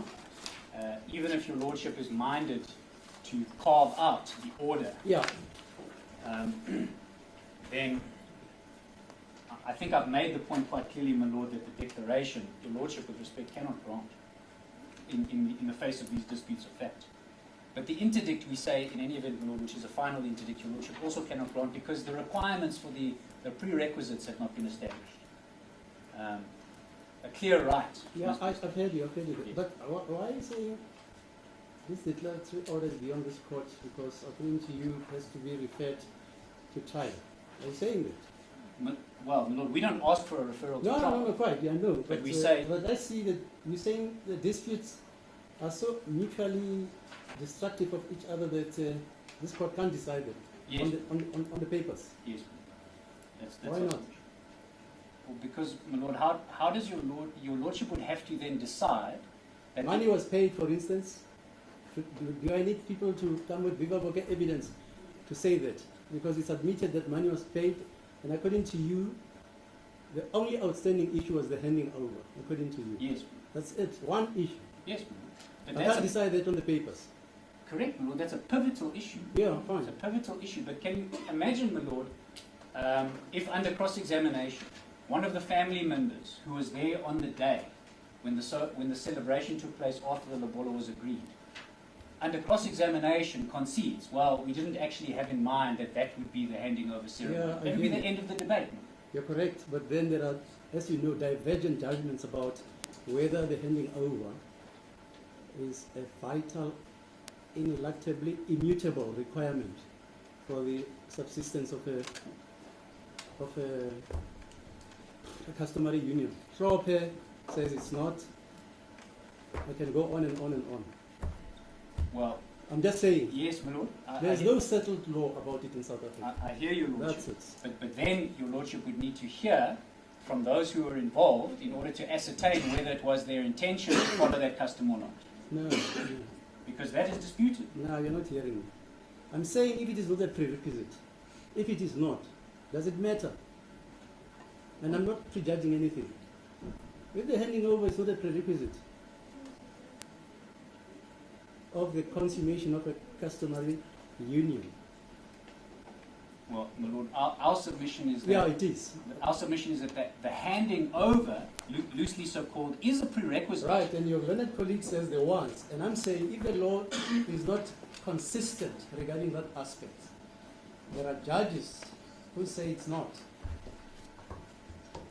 Well, then we say, my lord, that our submission would then be that the determining factor would depend on the facts of the case and what the intention of the parties were. And how your lordship gets to the bottom of that without cross-examination, my lord, is we say it's not possible on the paper. Okay, fine.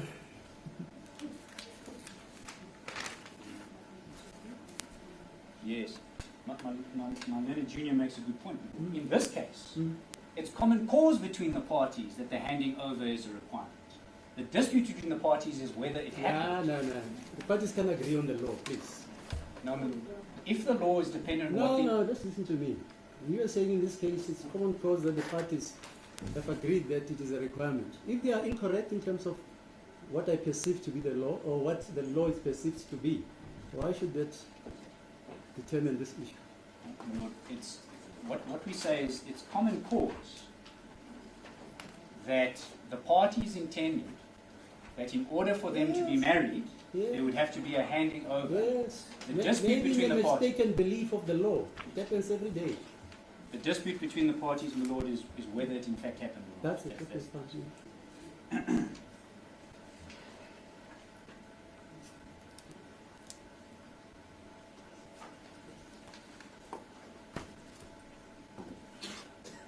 Any other things? Yes, my lord. In regard to a number of the judgments referred to by our learned friends in the note which was handed up, we would make this observation, my lord, that on our very quick, brief reading of it, those judgments would... 50-50. Well, yes, but my lord, we would refer your lordship to one of the judgments that we rely on. Which is the one? That's the Dalasile judgment, my lord, of the Eastern Cape Local Division, Mthatha. Who was the judge there? Jolwana Jail, my lord. Oh, Jolwana. Yes. What does he say, Jolwana? What he says, my lord, unfortunately, my lord, he identifies the problem, but he doesn't give the solution. But what he says is this. He says those previous judgments, including the Trollope judgment and others, those were decided pre-constitution. They were decided primarily on the basis of common law. And he makes the very strong observation, my lord, that is not the appropriate approach to take when you're dealing with questions of customary law. Those judgments are of little to no value to your lordship in determining what the parties' respective rights are, because they don't take into account what the true applicable law is, that's the customary law. And that, right here, my lord, your lordship finds first where his lordship quotes at paragraph 32 from one of the judgments. Now, perhaps just to give your lordship some history of the jurisprudence, there were a series of judgments, particularly in regard to who gets to make the choice as to where a deceased person should be buried. Yeah. Now I confine my submissions for the moment to general principles and not necessarily customary law, because that was the approach that was previously adopted. And they said it was principles of fairness come into play. You'd have regard to the wishes of the family, the wishes of the wife, what the competing interests were, what was more convenient, how many different factors there were. And in paragraph 32, your lordship sees the reference to a 1989 judgment of Mankatla versus Matuwane, where the judge there tended to sort of collect all of the jurisprudence that far into a summary of what the principles were. And what his lordship, Justice Jolwana, says is that that summary is no good, because that summary is a conflation of statutory law and common law. He criticizes very strongly, my lord, that approach, because he makes the observation that the customary law pre-existed the common law. And And so we would say that by similar parity of reasoning, my Lord, the judgments referred to by our learned friends in their notes are of little to no value to your Lordship. Right. I've got a judgment here. I Yes, just want Lord. to comment. My Lord, with no further submissions, my Lord, we would ask that in the circumstances we submit that it's not appropriate to grant some of the relief, because all of the relief we submit is inappropriate. We would ask that the application be dismissed with costs, including the costs of counsel. And also, my Lord, if your Lordship is minded to craft an order of some sort, then we would suggest, my Lord, that the order which your Lordship ought to craft is along the lines of the position adopted by the Tambo family in the answering affidavit at paragraph 5, where we say, let the applicant come to the wedding, let her participate. But that doesn't mean that she'll be recognized as a customary wife. If she wants to have that debate in due course in a trial court, she has her remedies. Okay. As a court please. Yeah, just one aspect. For me, my Lord. Yeah, for you. Yes, my Lord. Is it possible that the handing over can also take place by a symbolic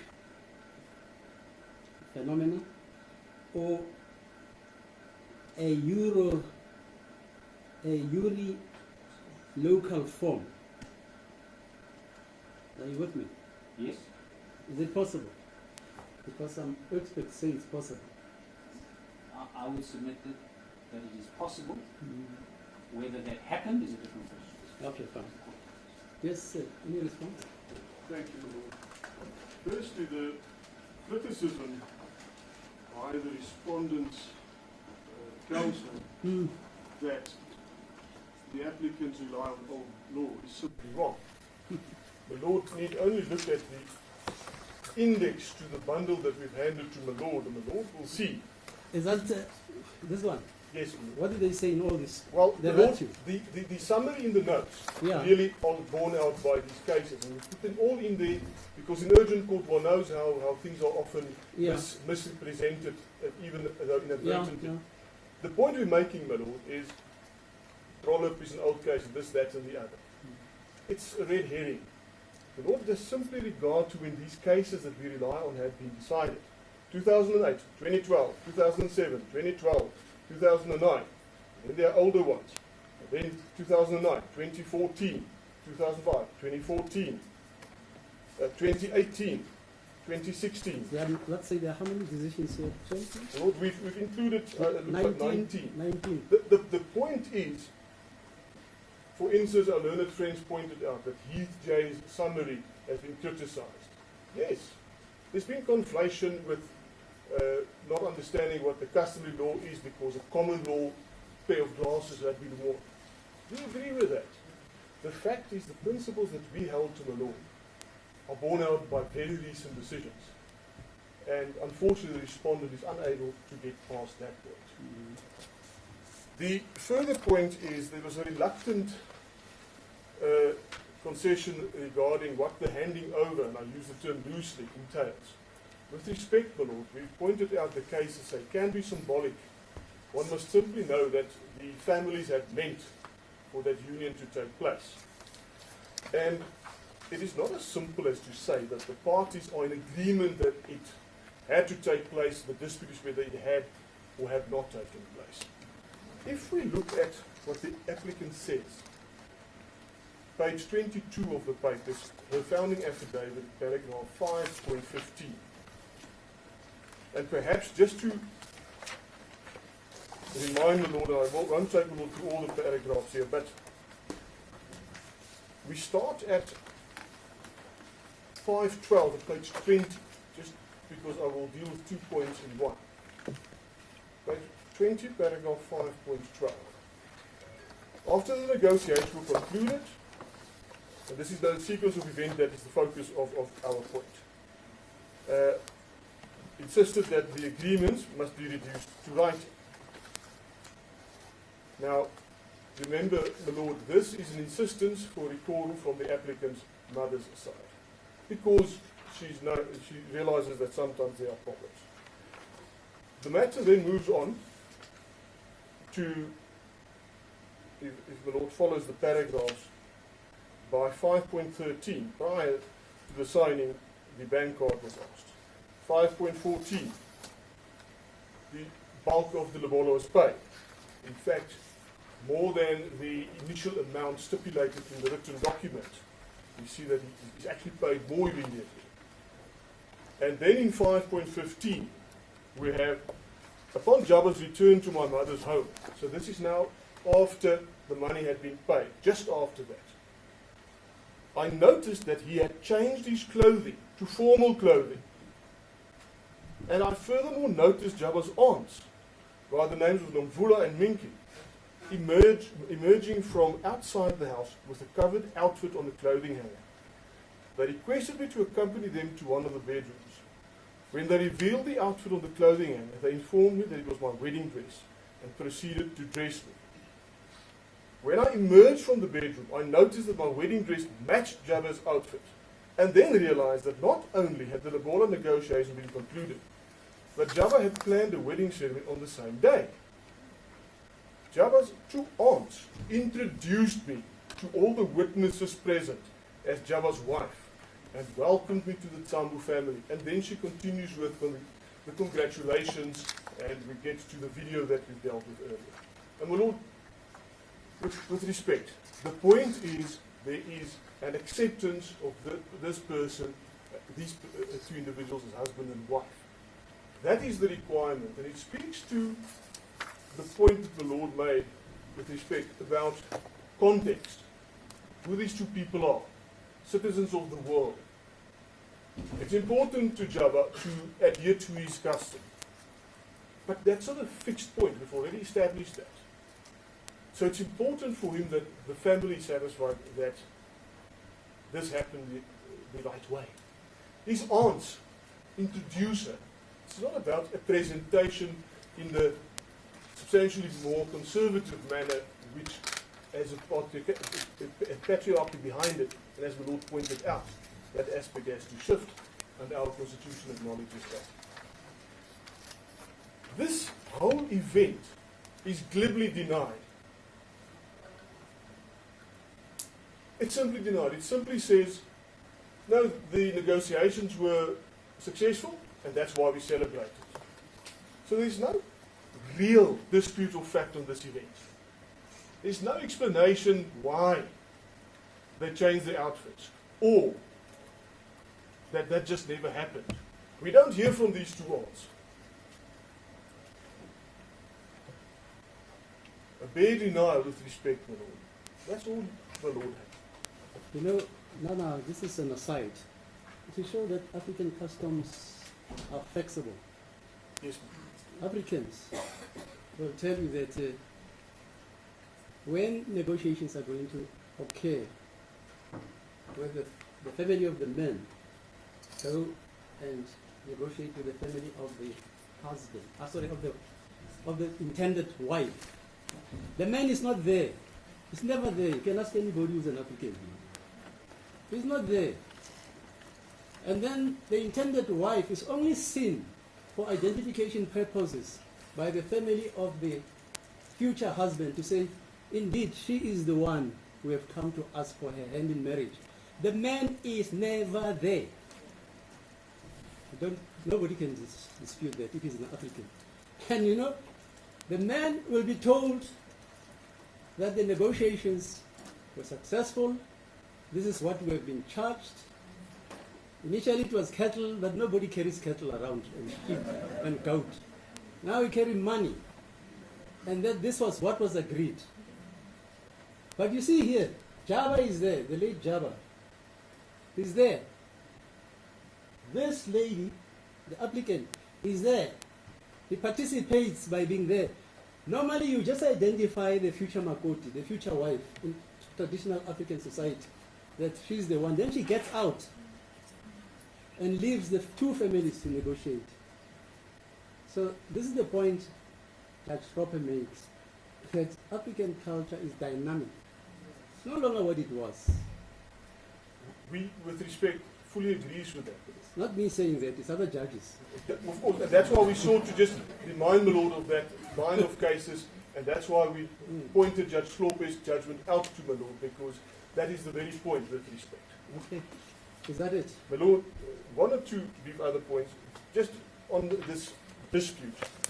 Our learned friends made the point initially about the civil and the customary marriage can't coexist, and then said, no, well, they actually mean something else. They didn't mean something else, and it's pertinent because it shows what the respondent actually relies upon. His defense is really not on the facts. He avoids the facts. He doesn't put up the witnesses who could have done confirmatory affidavits. What he gives my Lord is argument. My Lord has regard to page 12 of the answering papers.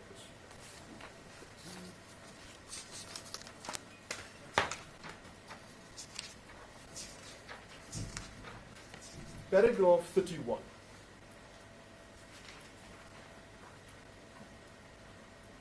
Contains the argument. In any event, on the applicant's own versions, she and the deceased intended to enter into a civil marriage.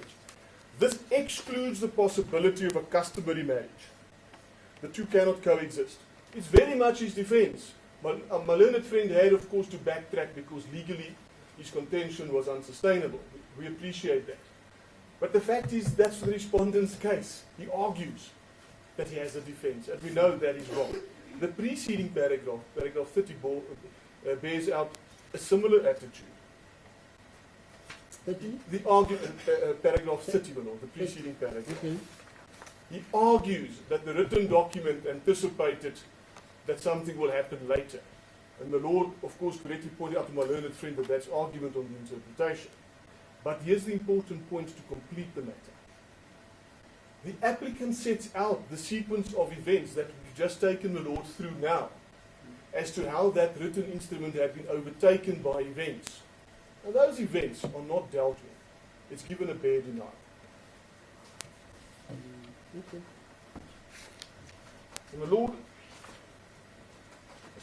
there's just one or 2 points on the interdict.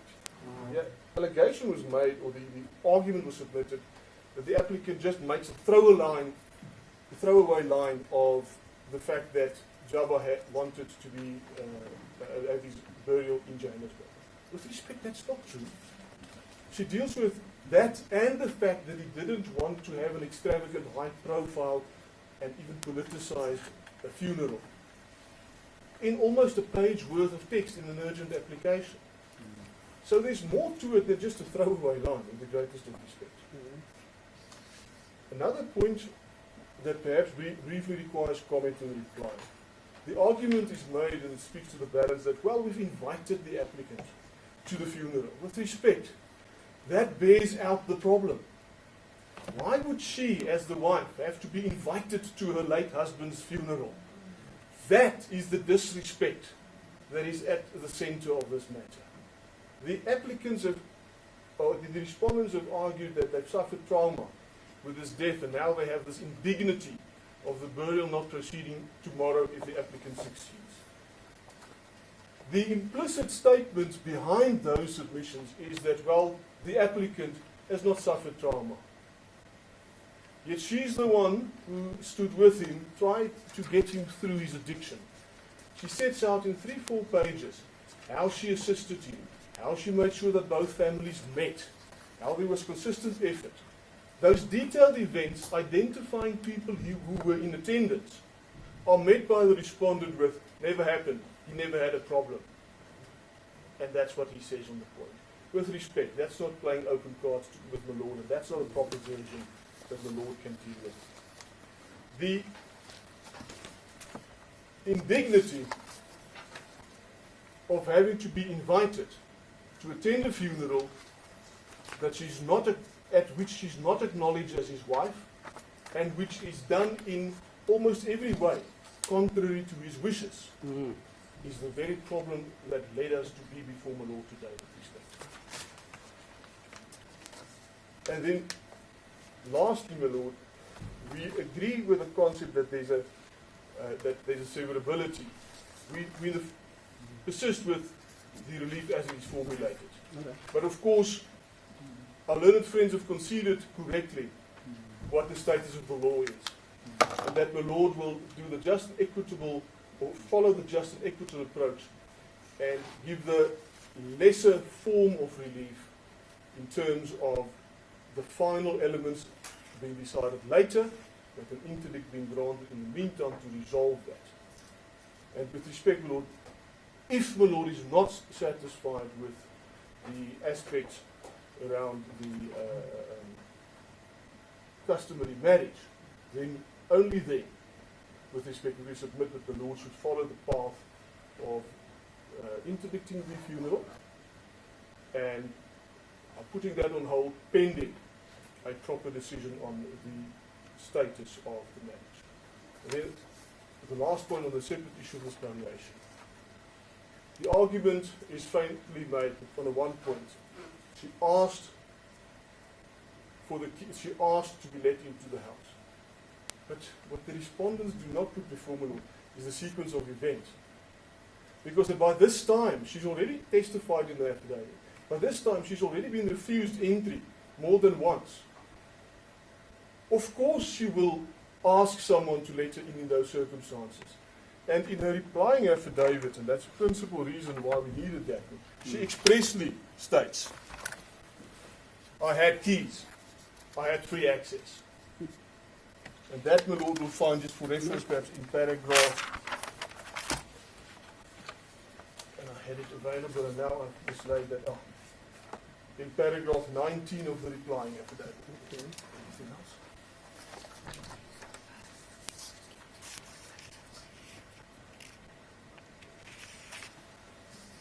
And the Lord, perhaps just for appropriateness sake, less be seen to concede a point that was made earlier. There was one instance of these two individuals having slept separately. It's not a continuous thing as it might have come out earlier, and it was specifically pertaining to assisting him through his drug addiction. Lest the impression was created inadvertently that this is an on-off and in and out situation. Not at all the evidence with respect. The Lord, we, with respect, persist with the relief. Okay, fine. Thank you, Lord. Okay. I want to compliment councils for the presentation of erudite submissions which have been proffered to this court. And in the nature of things, I believe in matters that they have to be fully ventilated. So the judgment I'm going to give now may not be too detailed, but it will suffice and elicit what this court believes to be the salient features which will predicate the orders or order I make. Okay. This is then the judgment in the matter between Lerato Sengadi against Robert Sambo.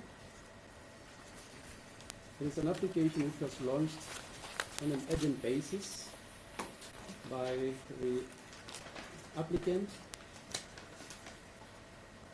and the relief to 6 is in the form that the rules of this court in terms of Rule 612 should be abrogated, and that this matter should be handled as one of agency. Agency has fortunately been conceded or not contested in this matter.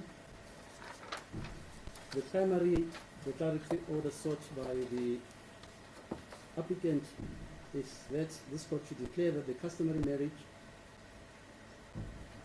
between the applicant and the deceased is a customary marriage entered into validly on the 28th February 2016 and as envisaged in terms of Section 3 of the Recognition of Customary Marriages Act 120 of 1998.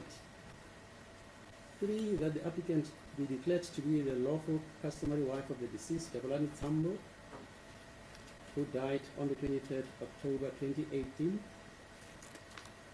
Further, an order is sought forthwith that the applicant should provide full details regarding the whereabouts of the remains of the deceased. And that's 5, the respondent and any other person acting under his instruction is interdicted and restrained from 5.1 making and or proceeding with any further funeral arrangements for the burial of the deceased. 5.2, releasing the remains of the deceased to any person other than the applicant. 5.2, also that he should be, that is the respondent, interdicted from burying the deceased, and that he be ordered forthwith to take all steps necessary in order to hand over the possession of the remains of the deceased to the applicant or to the sheriff of this court.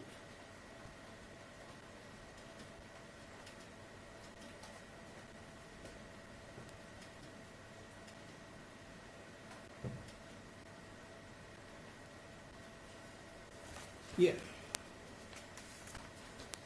The gist of this application is predicated on the fact that the applicant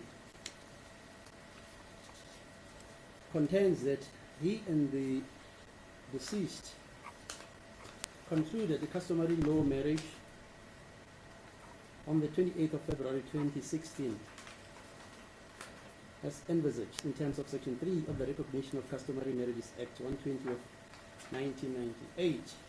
The requirements for the consummation of such a marriage are encapsulated in Section 3 of the Act 120 of 1998, which stipulates that for a customary marriage entered into after the commencement of this Act to be valid, A, the prospective spouses, 1, must be above the age of 18 years, and 2, must both consent to be married to each other under customary law, and B, that the marriage must be negotiated, 1, 2, and entered into, 3, or celebrated in accordance with customary law. An analysis of this last requirement, that the marriage must be negotiated and entered into, or celebrated in accordance. It means one can enter into a customary marriage without celebrating it. The consequences thereof will be analyzed when I deal later with the factual metrics in this matter. Generally, Section 201 subsection 3 of the Constitution provides that the courts must supply customary law when the law is applicable, subject to the Constitution and any legislation that specifically deals with customary law. So there are commentators who argue that pre-1994 in the interim constitution, or 1996 with the final constitution, the law has dramatically changed in this country, because the supreme law of this country now is the Constitution. And this Constitution doesn't discriminate as the previous laws relevant to customary unions or customary issues were, which were encapsulated and based on a patriarchal system of laws, because customary law before the Constitution was gender insensitive and was discriminatory against the females in our society.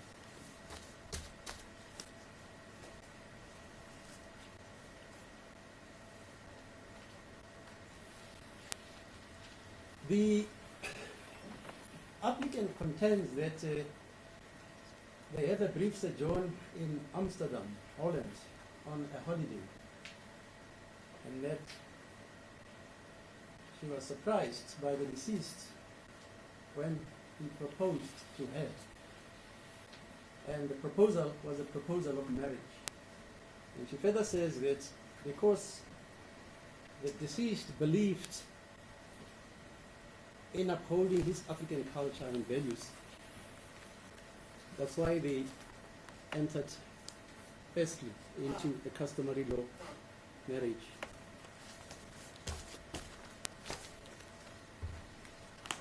It is common cause that on the 28th of February 2016, a meeting was held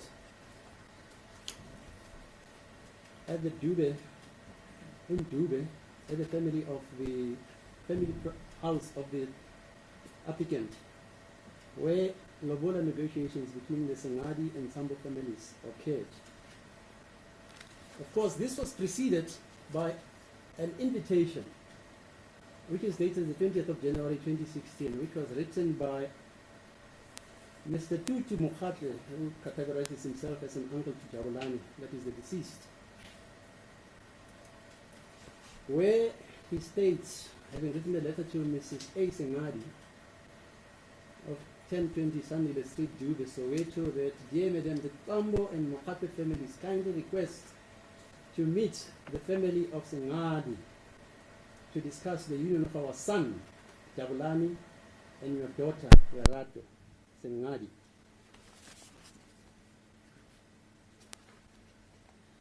Note that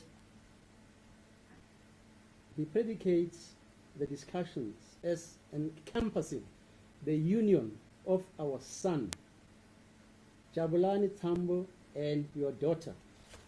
Cynics may say this is a prelude to a marriage, that the discussions were basically going to be about a union of a son and a daughter. All things remaining equal, we request that the Sengadi family kindly propose a suitable date for the two families to discuss the issue. It will be advantageous if such a date is in February. Your favorable response to this request will be highly appreciated when it is signed. And indeed, this meeting eventuated. After the meeting had reached finality, it was suggested that the gist or the discussions emanating therefrom must be reduced to writing. This was suggested by the mother of the applicant. So it was agreed then that 45,000 rands has been regarded as acceptable amount for lobola. Initial amount of 30,000 is being transferred into the Sengadi bank account with immediate effect, and the balance will be or will follow when we next meet. And of course, the capital bank account, savings account number of Mrs. M.A. Sengadi was furnished, and apparently an amount of 30,000 was deposited. The document is signed by the Samba family and the Sengadi family, two representatives from each. And there's a postscript that the final amount of our meeting, of our next meeting, shall be 10,000 rands. It is agreed that the remaining 5,000 will follow at some later stage.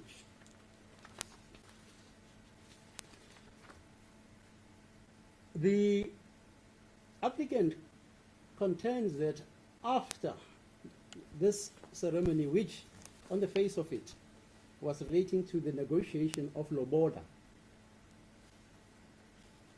and not strictly speaking a marriage, although the invitation alluded to by Mr. Mokhatle, who is the uncle of the deceased, spoke about a union of our son and daughter. So in the one place, there is a union of our son and daughter. On the other, it's the negotiation for the lobola. And normally negotiations for the lobola is for the fixing of the bridal price in our quaint African culture. The applicant says, from what she says, as quoted in the affidavit 5, 12, etc., she thought also that it was just going to be about negotiations relating to the fixation of a lobola price. But here you have it. 30,000 rands is immediately deposited. And the balance is agreed that it will be subsequently paid with two other installments. She says she's taken by surprise because the aunts or relatives of the deceased then draw her into a bedroom. It's a clothes cover which is fetched, and she is dressed. And she realizes that this has transmogrified into a wedding. Even Java, sorry. I'm not rapping. Even Jabba, the deceased, comes in and he is dressed in a fetching attire.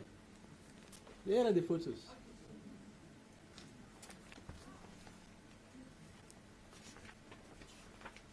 Here are the photos. And this court, being unfortunately a black court, knows that at the discussion of the Lobola negotiations, the intended groom, Shaba, is not supposed to be there. Not supposed to be there. But for some reason, she was there. But this shows the dynamism of African traditional culture. Traditionally, it would never happen that the intended couple should participate in this. The two families would normally negotiate. A report would be made to the bride, and it would be made by Umalumela, not the father. The father would never speak to his daughter. It would be made by the wife to the applicant's